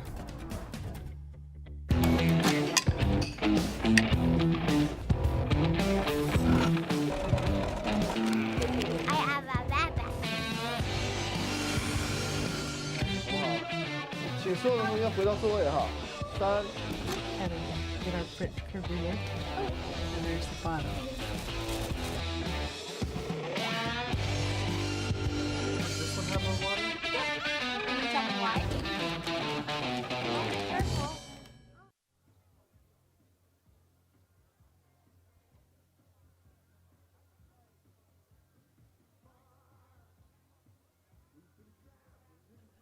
Back live at Desert Hills at the half, presented by the internet people at InfoWest, Devin Dixon, Andy Thompson. And let's go back to our keys to the game, and let's talk adjustments. If you're a fly on the wall, what do you think that locker room talk was like for both teams, AT? Well, I think probably for Desert Hills, they're talking to the offensive line. So many times Pineview is able, really with 3 guys, to penetrate, get into the backfield, and make plays. That can't happen. And then when they send linebackers, Desert Hills just has no chance at running the ball. So that's going to be a big key, and I'm sure a big motivator, this offensive line, getting out in the second half and playing more tenacious. Then Pineview, I mean, I think crispness on offense, 2 turnovers. I'm sure Coach Croton was talking to his backs about that. And then a couple turnovers on downs. So it's not like Pineview played a perfect game. They just have a lot of good athletes and made some big plays, but turned the ball over 4 times in that first half. One of the big surprises is Lusk getting him eligible, moving back to Southern Utah, and 2 catches, 34 yards, and a touchdown, and really giving you some speed in the kick return game as well as another cover corner.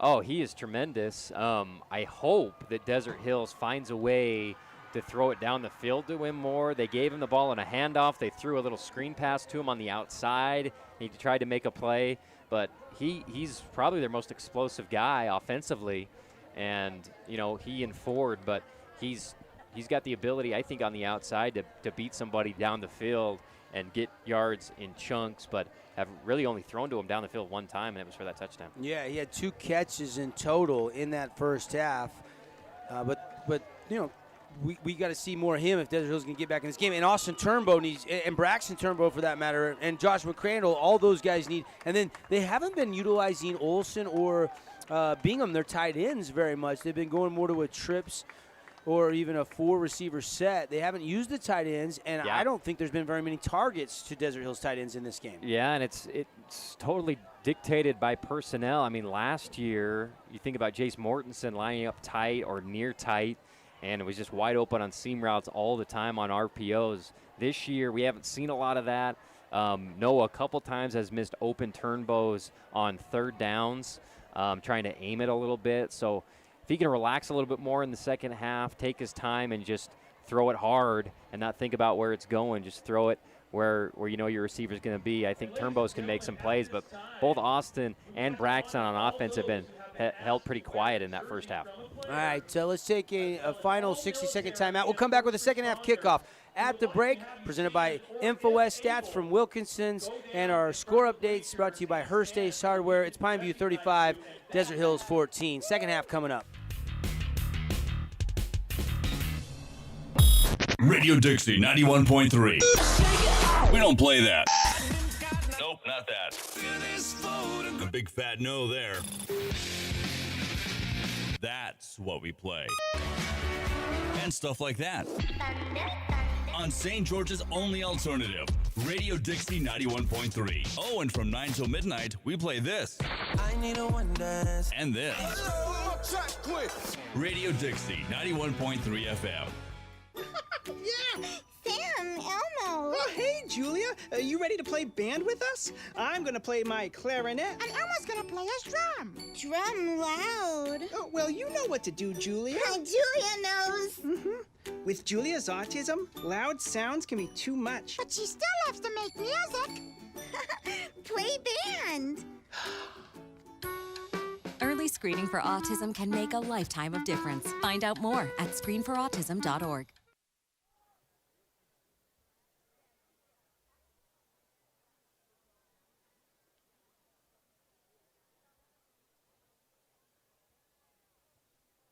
Hey, welcome back. Second half about to begin. Devin Dixon, Andy Thompson, thanks for kicking off your Labor Day weekend with us. Sullivan Holmes bringing you our high school football game of the week here in Southern Utah, and Pineview up by 21. Real quickly before we get back to the action, Andy, Dixie's up 21-6. Cedar is pulling away and shutting out Crimson. 37-0, yeah. Yep, 37-0, and Snow Canyon up big on Canyon View right now. So kind of coming into this week, kind of chalk right now, right, as far as who people thought would win or up big at halftime.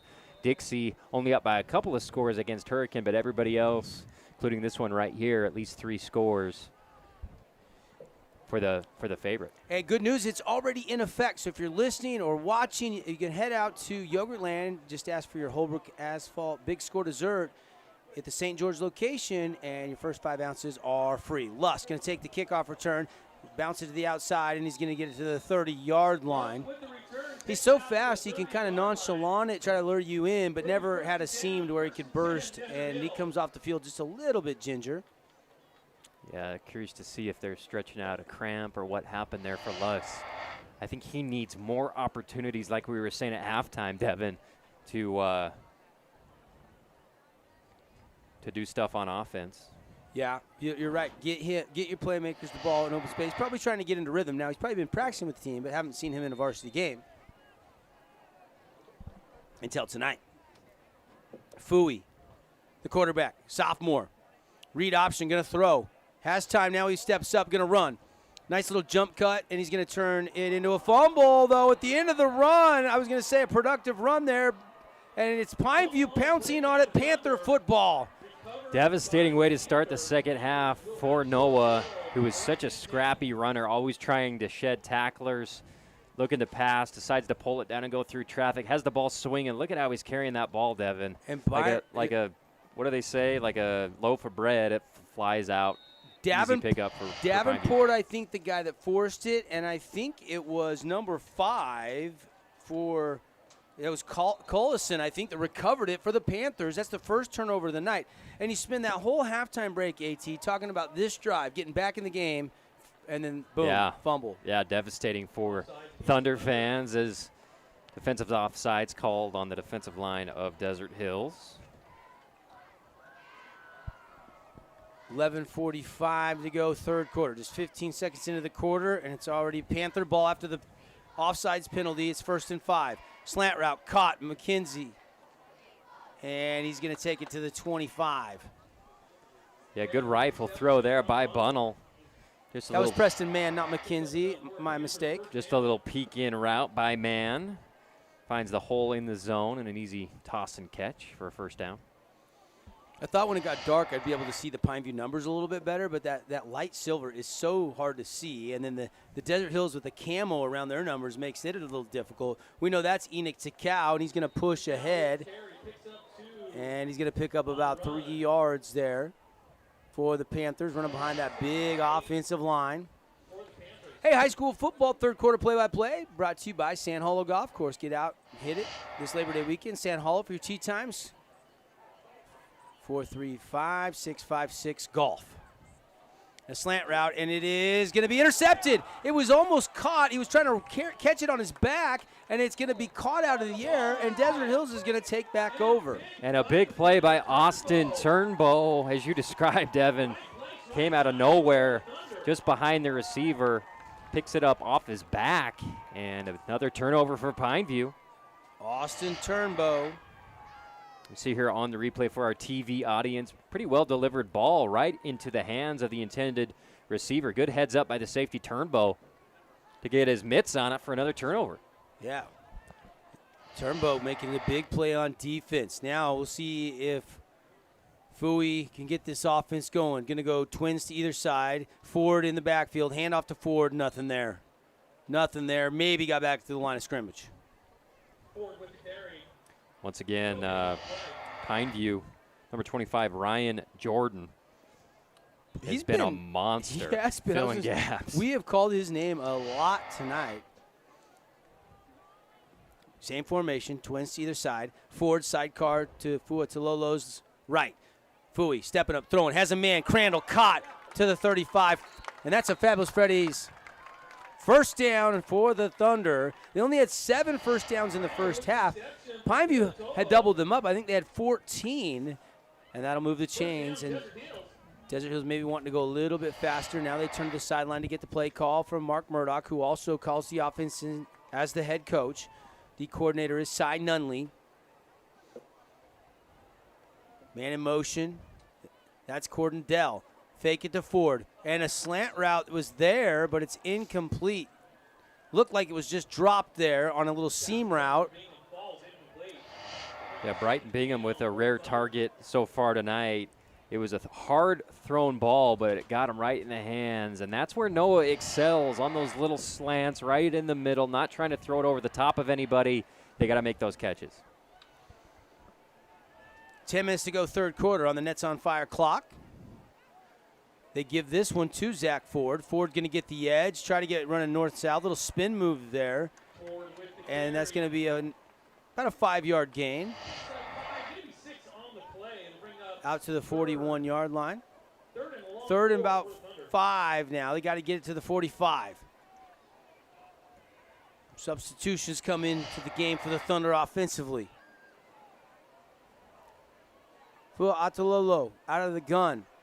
He's got Lusk in the backfield. No, that's Trey Levitt in the backfield to his right.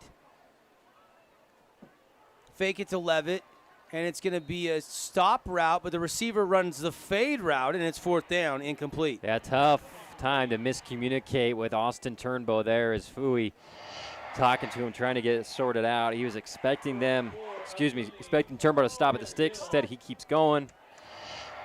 And I agree with going for it again here. You never want to kick it to Pineview down 3 scores. Fourth and a short 5, long 4. Zone read fake. Fui's going to be sacked. Going to lose yardage there. That play looked broken or just blown up by the Panther defense. You take. I'm surprised they even go. I don't know if that was an RPO or what, but I'm surprised that with this call because it takes forever to fake the handoff, and then he just decides to try to run it, but he had 5 yards to go. Davenport again. How about the night that Ryan Jordan has had, as well as Masio Davenport? These guys have been making plays. Now Bunnell in the offense going back to earth. Bunnell looking to throw. Steps up in the pocket. Now he's going to run. Slides. Hit. There's a flag down at the 42, thrown by the side judge. And we will wait the call. Ken Nielsen, our referee. Paul Hustleby, Bruce McPherson, Brian Abbott, Gene Blair, Eric Brooksby, the rest of the crew here tonight. And it's going to go against Pineview. I'm going to back the Panthers up. Holding signaled by Ken Nielsen. Thanks for hanging out with us. Whether you're watching on CEC TV, TDS Cable Channel 108 in HD, or SportsRadio977.com, KSL.com. Does news, all streaming this game tonight. Or listening to us here in Southern Utah on your hometown sports source, 97.7 ESPN. Glad to have you along. Desert Hills needs to play here. And you got Pineview backed up a little bit. Zone read, keeping it as Bunnell, has a big crease, takes a big hit. That was a San Hollow big hit. That's a drive 330 off the tee. Big hit there, but he gets a big chunk of that hold back. Man, I think that was Nunley? Just guessing. I didn't catch the number. Well, that's what I assumed first. I'm trying to see here on the Turnbow. play. Yeah, Austin Turnbow. It was Braxton and Austin. Now they're going to throw it, and it is dropped. A rare drop out there from McKenzie. It was a stop route. McKenzie had to climb the ladder a little bit, but could not bring it to the body as the hit came. See here on the replay, well-delivered ball, and heard footsteps coming a little bit because it was right at his face mask. Just dropped it. Maybe setting up a double move with McKenzie on that play, though. Yeah. A little hitch and go. Yeah. Third down and 15 for the Panther offense. Having time as Bunnell, swing pass, incomplete. Scotty Stokes was coming out in coverage and was right there to make sure, even if he caught that, Takao didn't have much room after the catch. Yeah, great job. Desert Hills, after that holding penalty, nothing doing for Pineview. They'll have a chance. Anytime you can stop this offense from getting into the end zone, that's a huge success. And this time you're going to get a punt to one of your best athletes back there in Turnbow. So, a rare sight, Andy.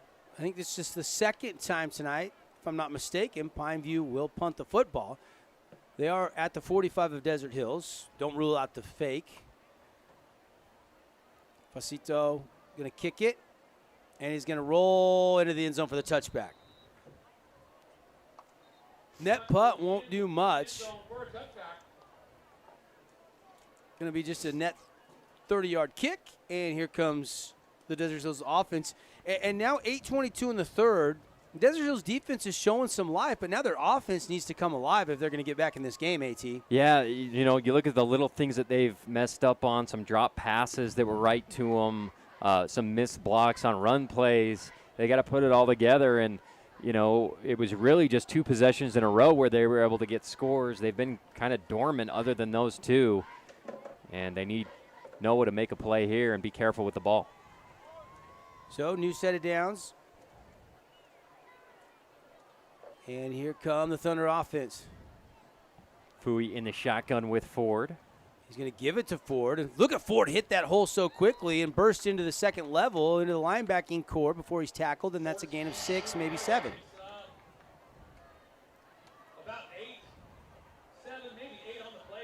Second down for the Thunder. You got a future star, you know, in the making in Zach Ford, I think, though, Andy. He looks really good. Yeah, super fun to watch how quick he is to hit the gap. And there's a crossing route. It's a check down. That was probably the last read. 2 deep receivers, and it's going to be a short gain. And, you know, here's the thing about Zach Ford and Noah Fuatololo. They have played together from 3rd grade all the way to their sophomore season. Yeah. So they're very familiar with each other, playing in the same grade level. Yeah, as Noah puts it underneath, and fortunately Ryan Jordan in pass coverage, he makes the big hit. And Ford hitting the backfield, spins off the first miss, but then is brought down. And again, they've been trying to maybe surprise Pineview when Pineview may be thinking pass on 3rd down, and they've gone to the run, and that got a yard, and that's it. It's going to be 4th and 1 for the Thunder. Itono got in the backfield, tried to take Ford's head off, but Ford bounces off it. He's done a good job bouncing off some of these big guys and at least diving forward for some yards. Got to think Noah keeper here. Fuatololo. Ford to his left, out of the gun. Going to give it to Ford. He's going to try to go right and then come off tackle, put his head down. And I don't know if he got it. It's going to depend on the mark, and I think he might have got it by the nose of the football. First down, Thunder. He did get it. Wow. There was some movement. I thought it was going to be a procedure penalty, or I wasn't sure if it was on the offense or defense, but they let it go. And good kick out block. Yeah, good there. seal there on the right side. I couldn't tell who that kick out block came from, but it gave him just enough to move the chains. 4th down, converted inside their own territory. Fuatololo going to throw incomplete slant route, almost a skinny little post to Crandall, and it was low, and Crandall diving effort to no avail. Yeah, a couple missed throws by Noah. Obviously that miscue the last series to Turnbow. As the season goes on, he'll get more and more in sync with his receivers, but it hasn't been the cleanest night. 6:23 to go, 3rd quarter on the Nets on Fire clock. Get your kids signed up for the BYU Cougar and Friends basketball camp, and there's a run, and it's a fumble. And they fumble it, and I think Pineview might have hopped on top of it, AT. Ball was on the turf. Panther football. Yeah, Second turnover on a fumble in the second half. Yeah, it was Trey Levitt who got the handoff here. Right up the middle, has blockers, and just squeezes it a little too hard, and it pops out of his hands. Was that Byron Collison again on the hit or the recovery? Didn't he recover the one earlier? Or was it Davenport? Davenport. 6:11 to go. And nobody has scored in this second half. This is exactly where we were at the half. 2 Desert Hills turnovers. A punt and a turnover on downs for the Panthers. And now they go back to work. Bunnell complete. And it's about a 7-yard gain on a little curl route. Bo Hall with his 3rd catch of the game on that right side. You mentioned, last year they had Moore and Moten and all these stud receivers. Yeah, Reimer. Reimer had 16 touchdown catches last season. And they've just reloaded. Yeah. And there's Enoch Takau with a 1st down run. That's a fabulous Freddy's. 1st down. And Takau, just kind of a spot running back, has done an excellent job tonight. Such a tough kid on both sides of the ball. And 15th carry of the night for Takau, up over 90 Wow. yards. He's almost 15 carries, 91 yards. to Cow I'm again. amazed he's gotten that many carries. Stutter step. Now turns it north and south, and then there it is. Well, just shy of 100. I think he's got 7-yard pickup, maybe 8. And it's going to be second down, and we'll call it 3. Give him 7 there. So just a couple yards shy of a 100-yard rushing performance. Might get it right here. The outside, not going to cut back. No real lane there, but he does just put his shoulder down and got what he could, and he got 3 yards, and he's over the century mark. Desert Hills has done a decent job on the bend, don't break stuff. That time he did get the first down. But we'll see if Desert Hills can stiffen up here in the red zone and get another stop. Takao just doesn't get driven back. He's so strong. Yeah. Heart and soul of your linebacking core, and he's the workhorse as the running back. He doesn't really come off the field. Reminds me of a number 9 back for Royal City back in '96. Never heard of him. Royal who? Takao again. That was a nice compliment, but not even close. I still haven't seen your highlight film. We got to make that happen. Takao with another run, and Desert Hills shooting gaps, being aggressive, taking risks in the Team D red zone.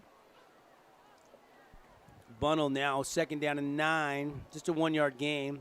Flushed out of the pocket. Now he's looking, and throws it last second and batted away and incomplete. Great defense all the way around by Desert Hills on 4 receivers, especially when they broke down and everybody was just freelancing on their routes. They stuck with him. Bunnell tries to squeeze it in. He's got time. Hasn't been pressured a lot tonight by Desert Hills, but just can't squeeze it in. Great play by the defender there on that far side. So third down and 9, 4:11 to go third quarter. Pineview leading Desert Hills 35-14. Devin Dixon, Andy Thompson with you. Lusk still trying to stretch out his leg on the sideline. They're missing him on both sides of the ball. Single receiver to the top of your screen. They're going to go to the trip side, into the end zone. Jump ball, touchdown, Pineview.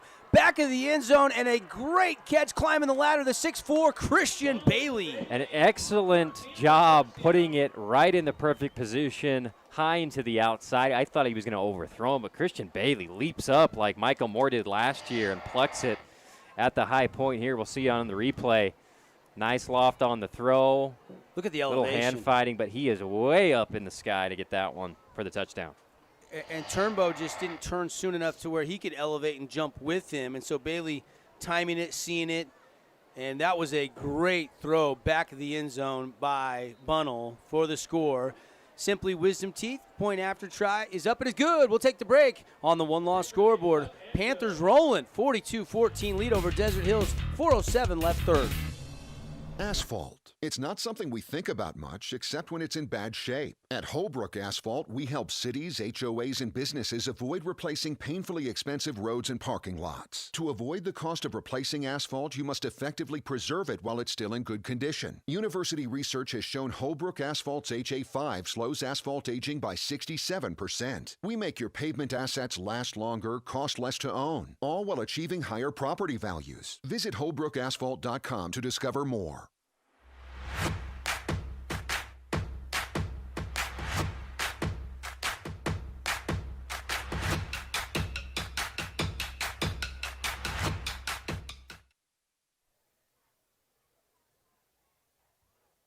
Welcome back, Sullivan Homes Game of the Week. Sullivan Homes builds homes all over southern Utah. Check out their communities, pricing, floor plans. They build homes just right for you, your family.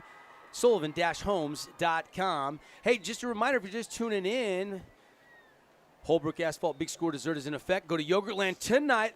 Let's go. They're open till 11, and when you check out, just say, I want the Holbrook Asphalt Big Score dessert. Your first 5 ounces are free, so go get the plain tart. I like it with some of those cheese cake squares and some strawberries just to give it a little flavor. And your first 5 ounces free. Lusk muffed it. It bounces away. He gets it. Now he returns it to the right side, takes a hit, and then takes another hit. And now the ball pops out again. And who got it? Pineview football. Pineview recovers their third fumble in the second half alone. Wow. And Pineview is near the Team D Auto Sales red zone. And Lusk looked like a pinball, shot after shot. And the last shot finally got dislodged. And Pineview there to jump on it. Yeah, and once again, not protecting the ball necessarily, protecting himself, takes 2 huge hits, and the second one just too much. That hit was from Bo Hall, I believe. Was it number 4, Bo Hall, that forced that fumble hit? What a hit as he put the shoulder pad right through. That's a textbook form tackle for Bo Hall, who's caught a couple passes tonight, but making a play there on special teams. Coach Hosner, Coach Croton, wide receiver coach Chris Bernier, all in the huddle over there. You got all the great offensive minds. This is the first year, I think, for their new defensive coordinator, and there's a flag on the field. Did you see what happened there, Andy? It's like a sideline warning against Desert Hills.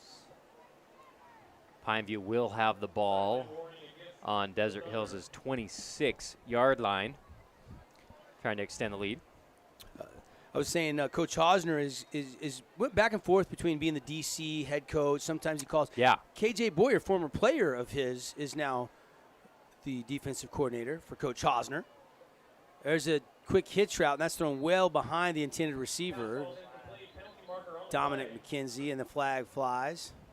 It's been a well-played game. It hasn't been a flag fest by any stretch of the imagination. No, it hasn't. It's been sloppy when it comes to turnovers, but not necessarily penalties, as Bunnell, a little miscue outside with Dominic. It almost looked like an option route to me where McKenzie came in and he was expecting him to go out.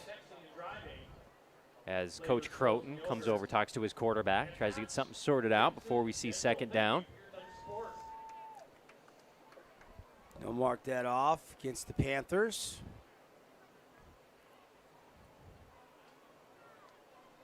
(42-14). Pineview with possession and the lead here with under 4 minutes to go in quarter number 3. Again, we'll be naming a DATS Trucking Player of the Game. We'll name one for each team in our Johnson Pediatric postgame show. As they're going to take a shot, and it is incomplete. Flag at the end of that play as Bunnell might have taken a hit. Closest one to that football, the back end of that play was Turnbow.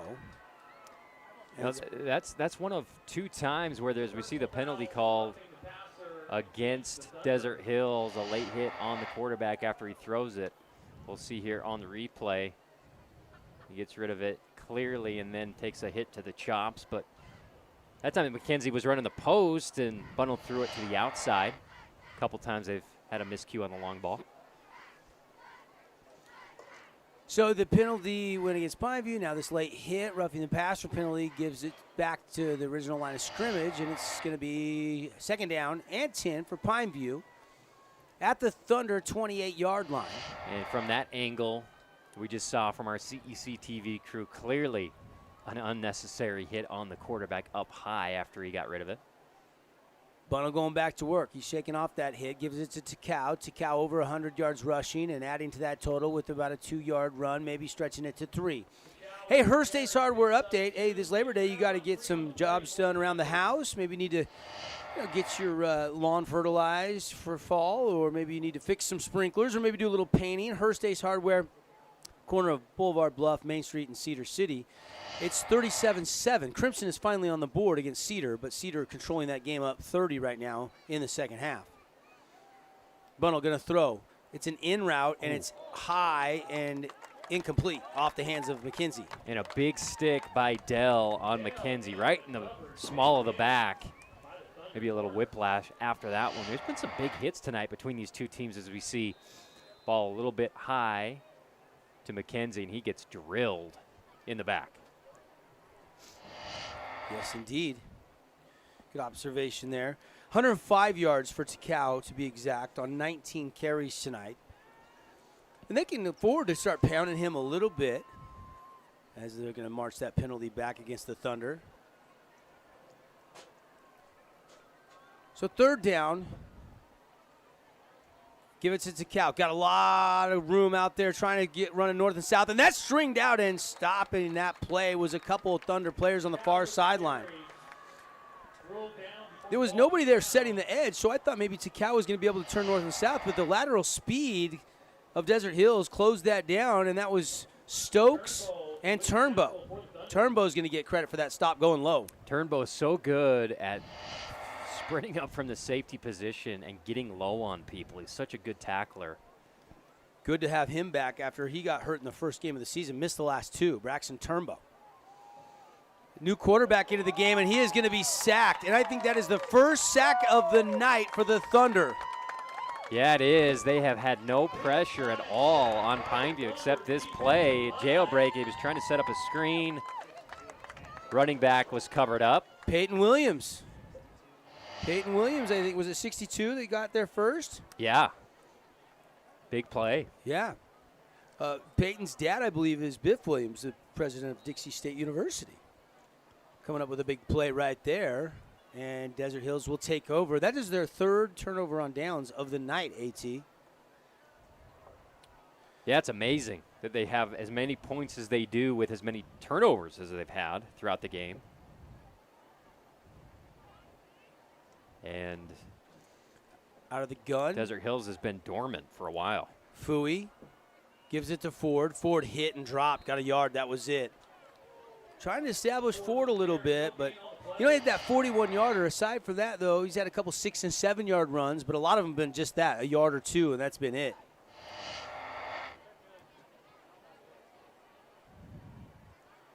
See what they decide to do here. 2nd down and 9. Go out to Lolo. Fooey going to throw. Comeback route caught. He's keeping his feet. Jump cut to the 50, down to the 46-yard line. Turnbow with some yak yards there. Caught it 10 yards downfield and turned it into about a 17-yard pickup. He's a player, and they've got to figure out a way to get him the ball more often.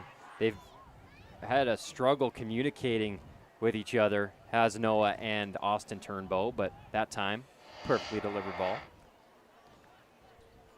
Levitt coming in as another receiver. Or excuse me, that was Lusk. They give it to Ford, and Ford another 1-yard gain, trying to get running north and south, and then he was hit. Hey, a couple other scores of interest from around southern Utah. Enterprise leads Parowan 9-0 in the third quarter. Kanab is blanking Miller 27-0. And how about Beaver? 56-0 at the end of the third quarter over North Sevier. In Snow Canyon, last report leading 35-7 over Pineview. Another run by Ford and another 1-yard gain for the Thunder offense. Cedars up 37-7 over Crimson. Last report, we had Dixie up. They're up 35-6. Start of the fourth quarter. Yep.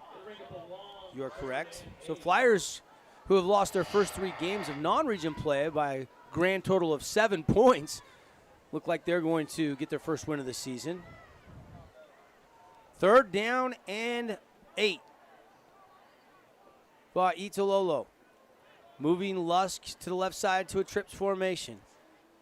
Got Ford sidecar to his right. Fooey looking to throw. Takes a drop. Pump fake with the shoulders. Now he's going to take a shot. Receiver goes down. And they're going to say incidental contact. Crandall wanting a flag. It doesn't come. It's going to be 4th and 8. And coaching staff, including Coach Murdoch, in the ear of the official, as we see a little push there by Pineview. Should it have been a flag there, or was that catchable? It doesn't matter in high school. If there's contact, it's either illegal contact right, or it's PI, whatever. But no call. We play on 4th down. You can get a new football onto the field here. Ball boy brings it out. 25 seconds left in the third quarter. 42-14 on the 1-loss scoreboard. Well, Itololo out of the gun. Fooey going to look to throw. Ford steps up, helps with the blitz, and it's incomplete. Trying to find his receiver on a comeback route at the sticks, and Crandall and Fooey can't connect, and that's a turnover on downs. And the Pineview Panthers will take over here late in the third with the big lead. And Crandall was open. I think Fooey may have rushed the throw a little bit. He wasn't being pressured that much. But another turnover on downs. Hey, coming up, we'll name the Appliance Wholesalers Plus Playmaker Play of the Game. Andy, you got your eyes on something? Yeah, I mean, there's a few kids for Pineview that are having a heck of a game. I mean, you look at defense. Ryan Jordan's been spectacular, of course, man. And now McKenzie makes another play. Yeah, nice little catch He's by dropped Dominic a couple, McKenzie. but not that one. McKenzie, I think that is his 6th or 7th catch tonight. And Dominic McKenzie is now over 100 yards. Bunnell's back in a quarterback for this series after that sack came when he had left the game. And we've got a Scott Gibson intercap lending timeout on the field. We'll take it. Full timeout. Panthers on the one-loss scoreboard, 42. Desert Hills 14 on ESPN 97.7 CEC TV, your Region 9 network. Beyond the park you know exists a world you don't. A world that is greater. Greater than just one passion.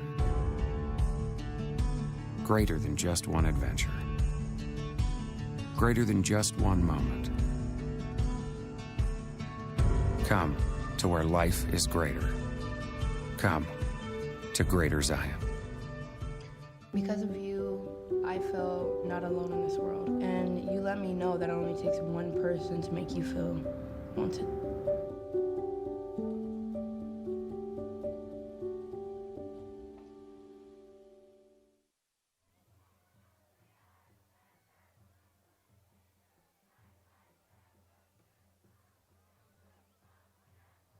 Welcome back, Desert Hills High School. High school football brought to you by Sullivan Homes. They build homes for you, your family, just right. And a reminder, Holbrook Asphalt Big Score Dessert is in effect. So if you're listening and you're driving around southern Utah on your Friday night, getting your Labor Day weekend going, hey, how about stop over to Yogurtland?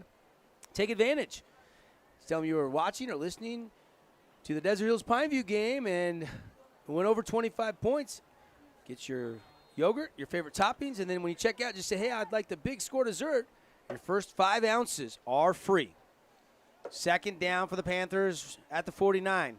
Looking to take a shot. Bunnell, his man, McKenzie, and incomplete. Lusk was there, a yard behind him. And that's speed on speed, and then a little bump between McKenzie and Lusk at the end of that play. There's 2 terrific athletes locking horns, Andy. Yeah, 100%. And this one high up over the head.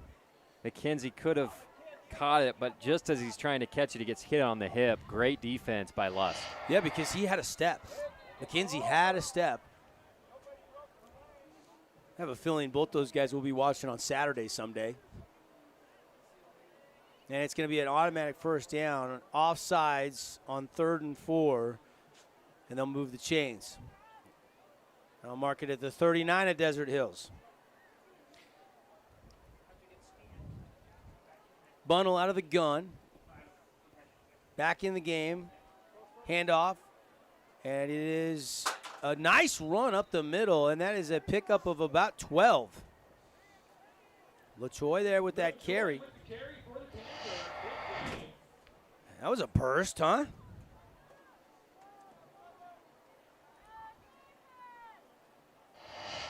And now the Panthers want to go to work again. Handoff. And a run right up the middle. This time not quite as big of a crease. And the Thunder there defensively. We know Enoch Takau has got 20 carries for 106 yards. Dominic McKenzie, 5 catches, 97 yards. But Preston Mann, the big story, 4 catches for 66 yards, but 2 touchdowns, not to mention the 85-yard punt return for a touchdown. Plenty of weapons for this Panther team. Quick underneath route and nice reception made, but had to go to his knees. And that was Bo Hall. Bunnell has been on tonight. Bunnell is 18 out of 29 in this game. Wow. Spreading it around, too. Bo Hall's got 4 or 5 catches. 3rd down, though, for Bunnell and the Panthers. See what Coach Gary Croton, the OC, decides to do here. Twins to the near side. They'll give it to Takau. He'll jump cut. First down and a little bit more. Well, I don't know if he got the first down. It looked like he was dragging right near the sticks inside the 25. They're going to mark him at the 24. And just enough. Yeah, they're going to move the chains. It's a fabulous Freddy's first down. You always save 10 cents on gas at both Southern Utah locations with every car wash. They got the Unlimited Car Wash Club, just $25 a month. Hey, you can wash your car 31 days out of the month if you want to. Check out all the details. Fabulous Freddy's, River Road, North Bluff. 10:32 and ticking on our Nets on Fire clock here. 4th quarter action. Pineview up 42-14. Takao breaks the tackle. Takao up the middle, and he is hog-tied down from the backside. And that was actually Douglas. That was Douglas Lingtoy, actually, not Takao. My mistake. But he comes in and kind of runs similar to Takao. Yeah, he does. I thought it was Takao, too. Lingtoy, we've seen return a kick, but that's his first carry. Bunnell going to throw wide open. Touchdown, Pineview. Back of the end zone, and that is Preston Mann again. That is his third touchdown reception and his fourth touchdown of the night. Amazing. Little look over to the bubble. Pump fake. Totally gets the bite from the Thunder. And then just a lob into the end zone for a touchdown. Pineview marching right down the field. Preston Mann is the man tonight. And Pineview in control and running away with it here. 48-14. Here is the Simply Wisdom Teeth point after try. Dr. Hendrickson. That's all they do. And always one low price. $8.99 with sedation for all 4 wisdom teeth. Trust your family's dental needs there with your wisdom teeth at simplywisdomteeth.com. We'll take the break. Panthers 49-14 on the one-loss scoreboard over Desert Hills. El censo es una ocasión especial en la que contamos a cada persona en cada casa de cada comunidad. ¿Niños cuentan? Por supuesto, contar a todos le brinda un apoyo a tu comunidad para construir cosas como escuelas, hospitales y autobuses. Completa el censo por teléfono, por internet o envía tu formulario por correo. Es fácil, seguro y lo más importante es completamente privado. ¡Haz que tu familia cuente! Este año, haz que todos los niños cuenten. Visita 2020census.gov/ES. All done. It took you 10 minutes to complete the census. That was so easy to count me, Rosita. Papi. And it is secure and private. Make your family count. Take 10 minutes to make sure every child counts. Visit 2020census.gov.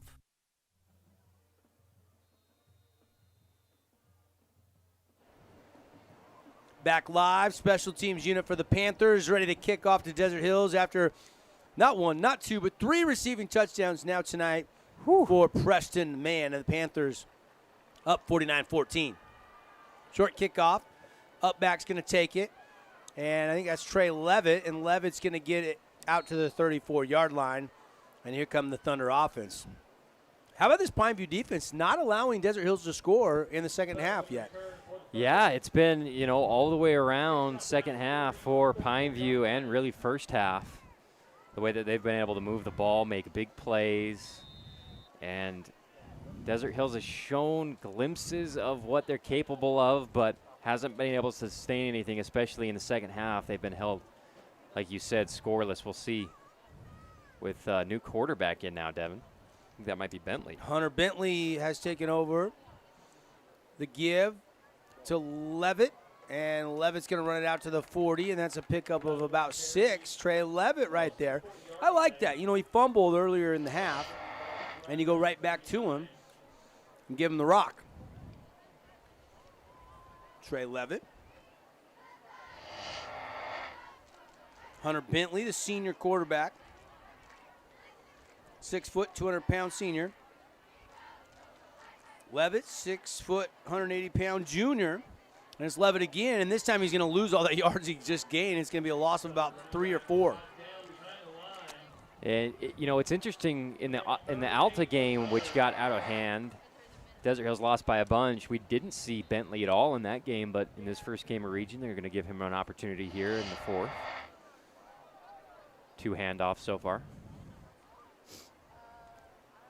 Well, I was just looking to see where is Fui at? Is he getting attended to, or is he just getting a breather? Trying to survey the sideline. Yeah, he's just standing on the sideline right now. Yep.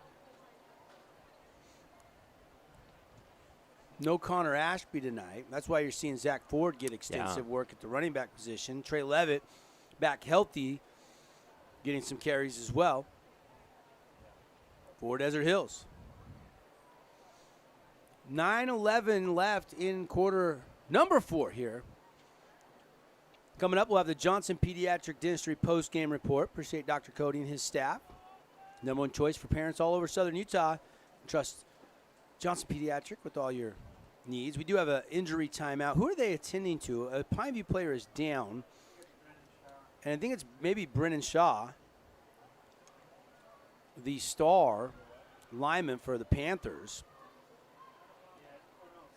No, it's 62? Corbin Gifford, maybe? Gifford? Yeah, it's Corbin Gifford. You're right. Injury timeouts brought to you by Intermountain Sports Medicine.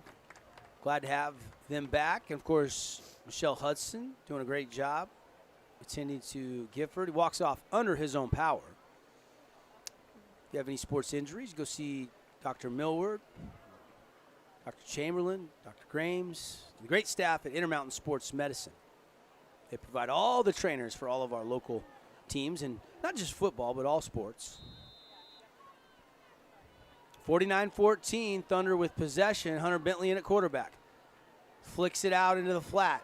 Caught. And a nice gain for a Fabulous Freddy's first down, as that was Turnbow. Turnbow tackled awkwardly, kind of fell backwards over his leg here. And if they can get it to him quick, he can make plays like that. I like that. Just right off the bat, catch and throw to him. Easy first completion for Bentley. After the Fabulous Freddy's first down, Hunter Bentley goes read option, gives it. And Levitt slips one tackle and takes it into Panther territory to the 48-yard line. Goodness gracious. Ryan Jordan is just devouring people tonight. Another huge hit on the sideline by 25. Yeah, he's been everywhere. So is Davenport. Called those guys number quite often tonight. And this Panther defense had been giving up some points. I mean, 40 last week, it was a win. Gave up 42 and a loss to Ridgeline week 1. Tonight, pretty stingy, just 14 points. Bootleg. Bentley looking to throw. Throws complete. And to the 40, the 30, and down to the 27-yard line. The Thunder on a nice little play action get a big hookup to Joshua Crandall, I believe. Yeah, throws a bullet here on the run. Bootleg out to the right. Off the back leg, zings it right to Crandall for a first down. Hunter Bentley finding Crandall. New set of downs. Under 8 to play. Clock continuing to tick. Zone read, and Ford gets it. And he's going the wrong way. He's going to lose about 5. And a tough position to be in. Well defended by Pineview, because if Bentley doesn't give it, he doesn't have anywhere to go, so he gives it to the speedier guy. But 24, Dylan Becker, is just right there waiting for him. Yeah, Dylan Becker is saying, you're not getting outside me. Nice try. Becker, Jordan, I mean, they've got some players, like you said before, Davenport. Got some studs on defense. 49-14, Thunder trying to put one on the board here, but second long, Levitt's going to get most of that yardage lost back as he gets back near the 31. Great Pickup helper of almost there. 4. Great helper there by, I believe, 65, Dawson Bundy. Kind of picks up his running back and runs him forward here a little bit. Another carry for Levitt.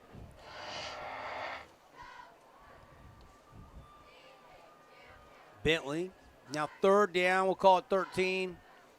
Pressure comes, dodges it, looking to tuck and run, and he's going to get out of bounds to live to fight on fourth down. It's going to be 4th and 10 as he got it back to the original line of scrimmage.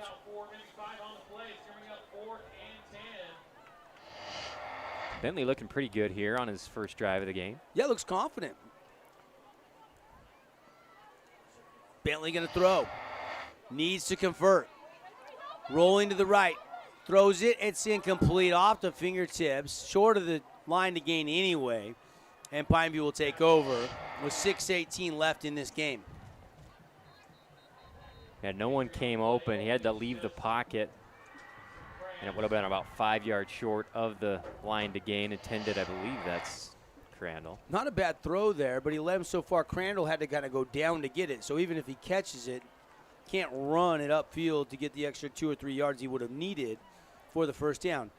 Maybe a player cramping for Pineview again. It is, again, hot. It was, 105 when we kicked this game off. It's probably cooling down to about 98 right now out on the field.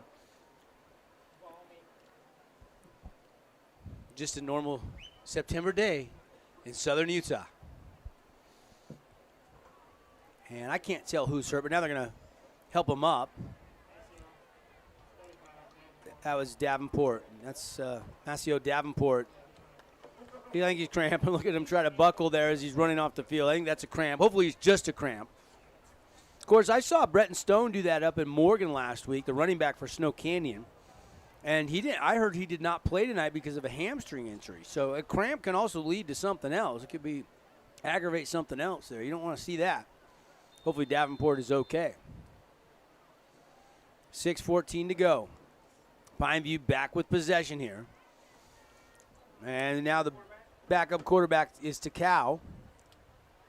Takao is Enoch's younger brother. He's a sophomore, and he is the heir to the throne. Zone read and a give, and nothing there. Hit and driven down. That's going to be a loss of 1 on the play. Hearing big things about Takao. Remember, his older brother, Enoch's older brother, no, both their older brothers, was a star quarterback, Ammon Takao, at Dixie years ago. Not that long ago, but this is Seth Takao. And Seth is a 6'1 sophomore. Seth, looking at Coach Croton, has the signal. Out of the gun. Takao. Zone read, and he's going to keep it, pull it out. Now he's going to curl and run. Out to the right side of the guard. Now he's trying to pick his way back inside a would-be block. And that play doesn't do much at all. Maybe got a yard or 2. Now they're going to give him about 4. Got more than I thought. I was looking through my binoculars, though. I won't lie. He's using that block, but the help came. Good job on the outside there by Hunter Edwards. He's kind of playing patty cake, but at least keeping Lusk engaged on the outside. Seth Takau's going to throw for the first time tonight. Last time he tried to throw, never could do it. Jump throw, and it's a little Tim Tebow, and it's a catch. It's a catch for a first down, but a flag flew in at the line of scrimmage. And I think we're going to have a hold on the Panthers. That was a pretty athletic throw. I like that, yeah. Derek Jeter in the pocket. 6'3" on the putout. Yeah. Put it right where it needed to be. But there you saw at the end of the catch, that flag thrown at the Panthers offensive line. And it'll be third down from the spot, so it's going to be about 3rd and 20. They were right near the line of scrimmage. Thunder brings 5 and then 6, and here comes Takao. Takao going to get about 10 of that back, and it's going to be 4th and 10 from inside their own 30. Just zone read. Takao reading that defensive end who was out wide, and that was the right decision by the sophomore quarterback. It'll be a fun matchup, like you were saying, in a couple years, or over the next couple years, with 2 sophomores for Desert Hills and Pineview with a lot of athleticism. Well, Takao pushed Bunnell really hard. I think they make each other better.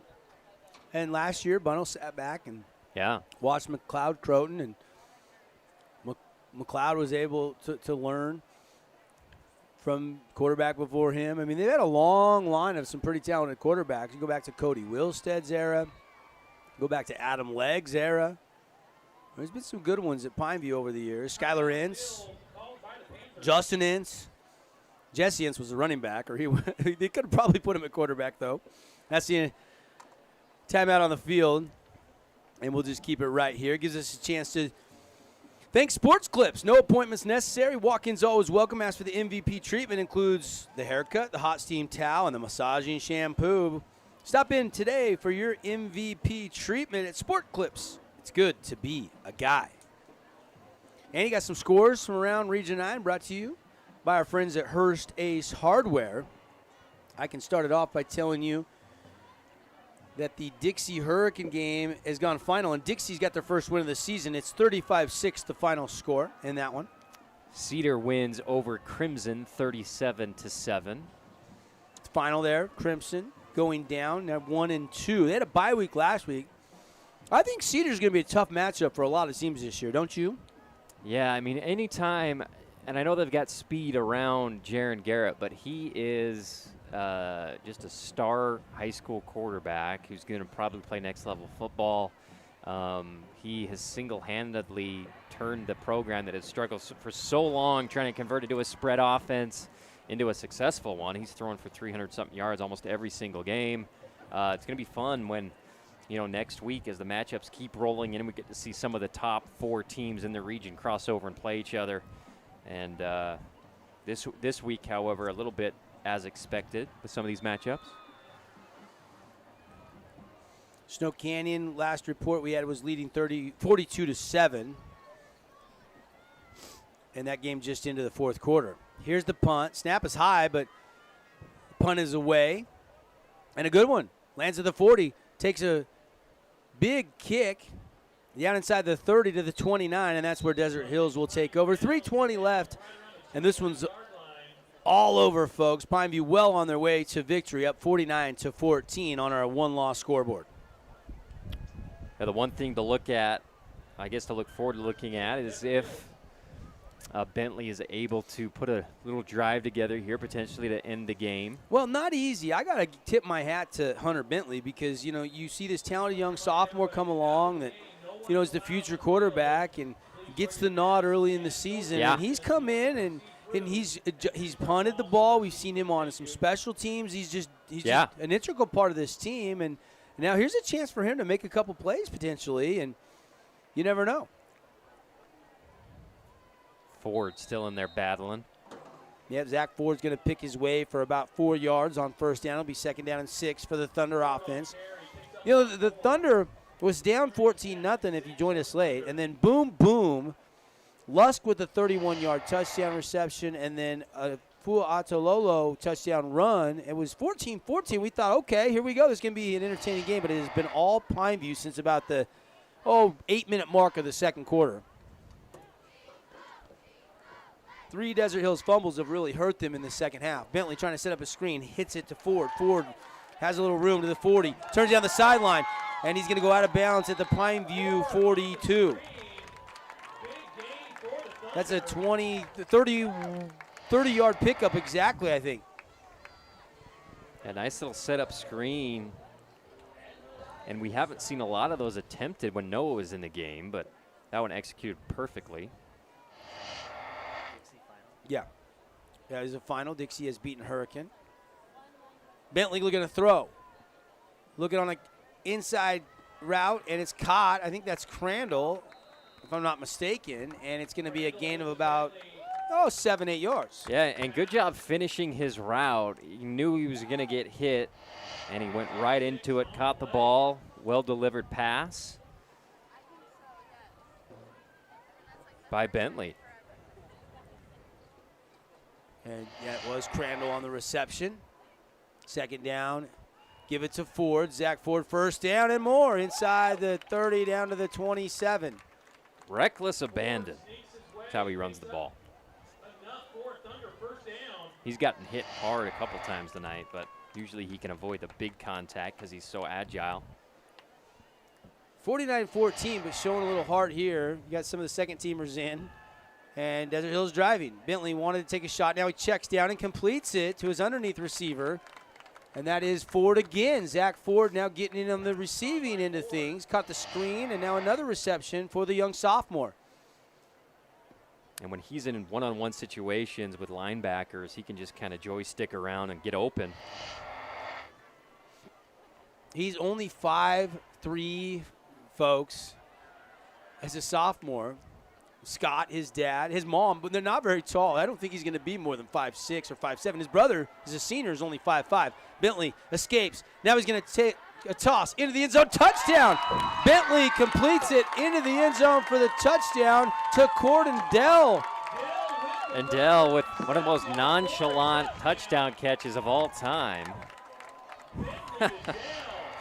Great job by Bentley, keeping the play alive, getting pressured a little bit. Look Goes at to Dell. the outside of the pocket, dodges a sack, and just Hunter flings Bentley it. finds Dell, and you're right, nonchalant. He just walks up, Just catches catches it, keeps walking forward. Love it. Corden Dell. Like you've been there before. Tough kid. He fought through some injuries last year and is playing. Bobble the snap, and now it's going to be a run, and it's going to be short. So that's going to be no good on the impromptu 2-point try, and the score will remain 49-20 on our one-loss scoreboard with 38 seconds left in this game. Just a reminder coming up, Johnson Pediatric Dentistry post-game show. We'll hand out some awards, get you some stats, and then we'll be field level for the extended Region 9 wrap-up show. We'll try to touch base with some of our other guys out at the other games and get some recaps for everybody. If you're already heading home from work and tuning in, welcome to Desert Hills High School for the final seconds, and it's been Preston Mann, the star of the show tonight, Andy, with 4 total touchdowns. One on a punt return, the other he caught from Braden Bunnell. He's been special. I mean, going up for passes in the end zone. He's a great red zone target. He's shown the explosiveness on the return play for a touchdown. Dominic McKenzie has made big plays tonight, but he's kind of been overshadowed by Preston Mann. Kickoff coming for the Thunder. And again, special thanks to Dats Trucking. Stay tuned because we're going to name our Dats Trucking Player of the Game. We could probably almost do that right now. Yeah.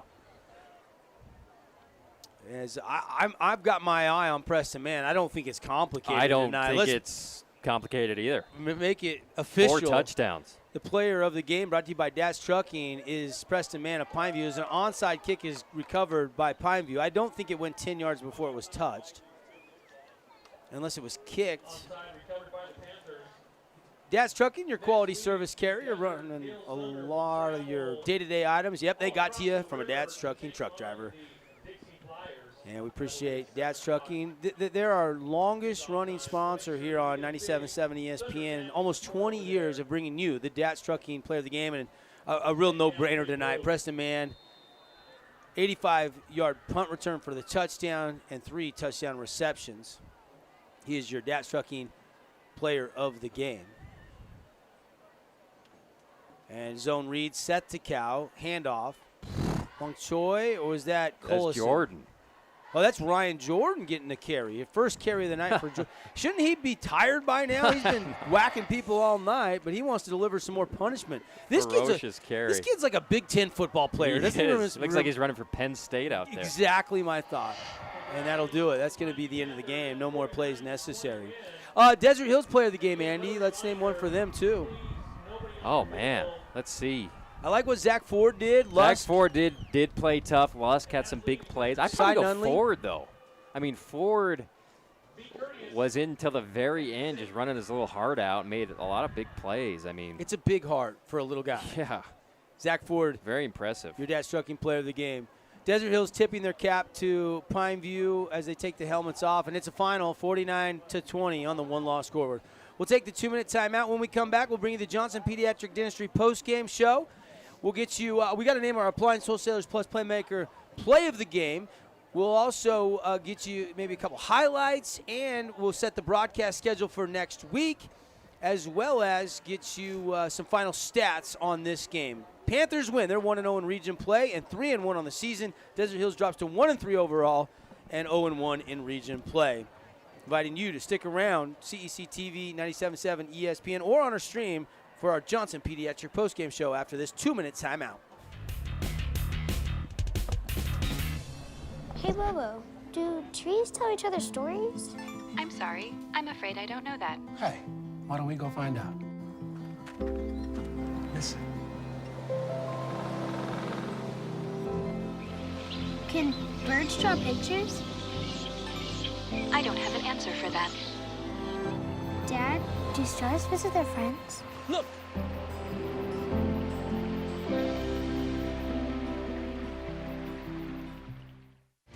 For over a century, Dixie State University has been shaping the trailblazers of tomorrow by providing a culture of active learning, active life. With a paradigm of real-world experience mixed with cutting-edge technologies and rich traditions, we provide one of the most affordable educations in the West, set against the most stunning backdrop on the planet.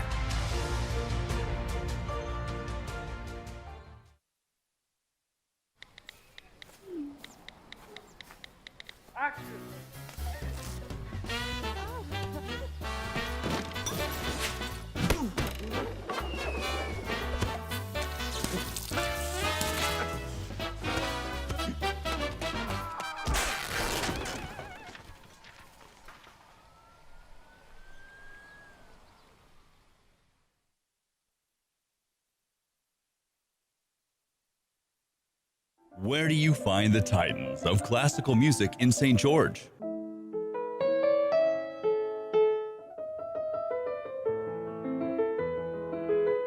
Classical music on Radio St. George, 100.3 FM. Where do you find the legends of jazz?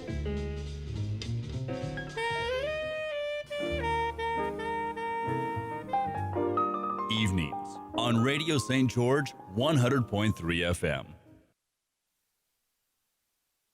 Hey, welcome back. It is a final 49-20. Pineview getting the win tonight over Desert Hills. They forced 3 second-half fumbles, and there's the first one. And then how about Braden Bunnell tonight? Tossing it around the yard, hitting guys like Preston Mann for 3 scores, finding Dominic McKenzie, but really just taking what the defense gives him as Desert Hills falls tonight at the hands of the Pineview Panthers. Yeah, as we see another fumble there on our highlights, and then Bunnell looking to the left, throwing it up to his guy tonight, Preston Mann, who goes up into the clouds for that one, brings it down for a touchdown. You know, both these teams will move on into next week, and we've got a lot more Panther games on ESPN Radio as well as Pineview games. That's right. Desert Hills will be at Dixie next week. That should be a good one. Cedar City is at Pineview. Hurricane is at Snow Canyon, which must mean Canyon View is playing Crimson Cliffs. Right. Yep. See more of the highlights for our online audience as well as our CETV audience. Andy, we got to name our Appliance Wholesalers Plus Playmaker Play of the Game. I mean, Enoch Takau with a couple scores tonight, over 100 yards rushing. There was that punt return for Preston Mann. You know, and that kind of sparked them early and gave them that early lead. And it would. You know, Bunnell making great plays. There's another touchdown pass to Preston Mann, one of his 3. So certainly that big – you could go with any of those turnovers in the second half that really kept the Desert Hills offense at bay. They didn't score till the waning seconds, and that was Hunter Bentley finding Cordendale. But I did like the way Zach Ford played tonight. He was your dad-striking player of the game for Desert Hills, and then we went Preston Mann. But I almost think it's a clean sweep. Plenty of love for Braden Bunnell. Played really nicely tonight. Just one interception. But I got to go. I got to lean towards that punt return. Yeah, I do too. I mean, it's rare that the guy who gets that striking player of the game also gets but he deserved it tonight. I mean, 3 touchdowns catching, and then the electrifying punt return. I think that's the play of the night. Let's do this. Let's say goodnight to everybody as Preston Mann is your Appliance Wholesalers Plus Playmaker Play of the Game. It's easier than you think. Buy direct, save. If you need some washer dryers, dishwashers, laundry sets, of anything for your home, go see our friends that sell GE, Samsung. Great products, great prices. Shane and Jesse and the guys across the freeway from the Bloomington Walmart. It's easier than you think. Buy direct and save it. Appliance Wholesalers Plus. We'll see you next Friday night on CEC TV. Good night to our television and our streaming audience. For radio, we will take a 2-minute timeout. We will come back with more of the Johnson Pediatric Dentistry post-game show right after this. And then stay tuned on radio for the Region 9 wrap-up show to follow with scores, reaction, interviews from around Region 9 as we open up region play tonight.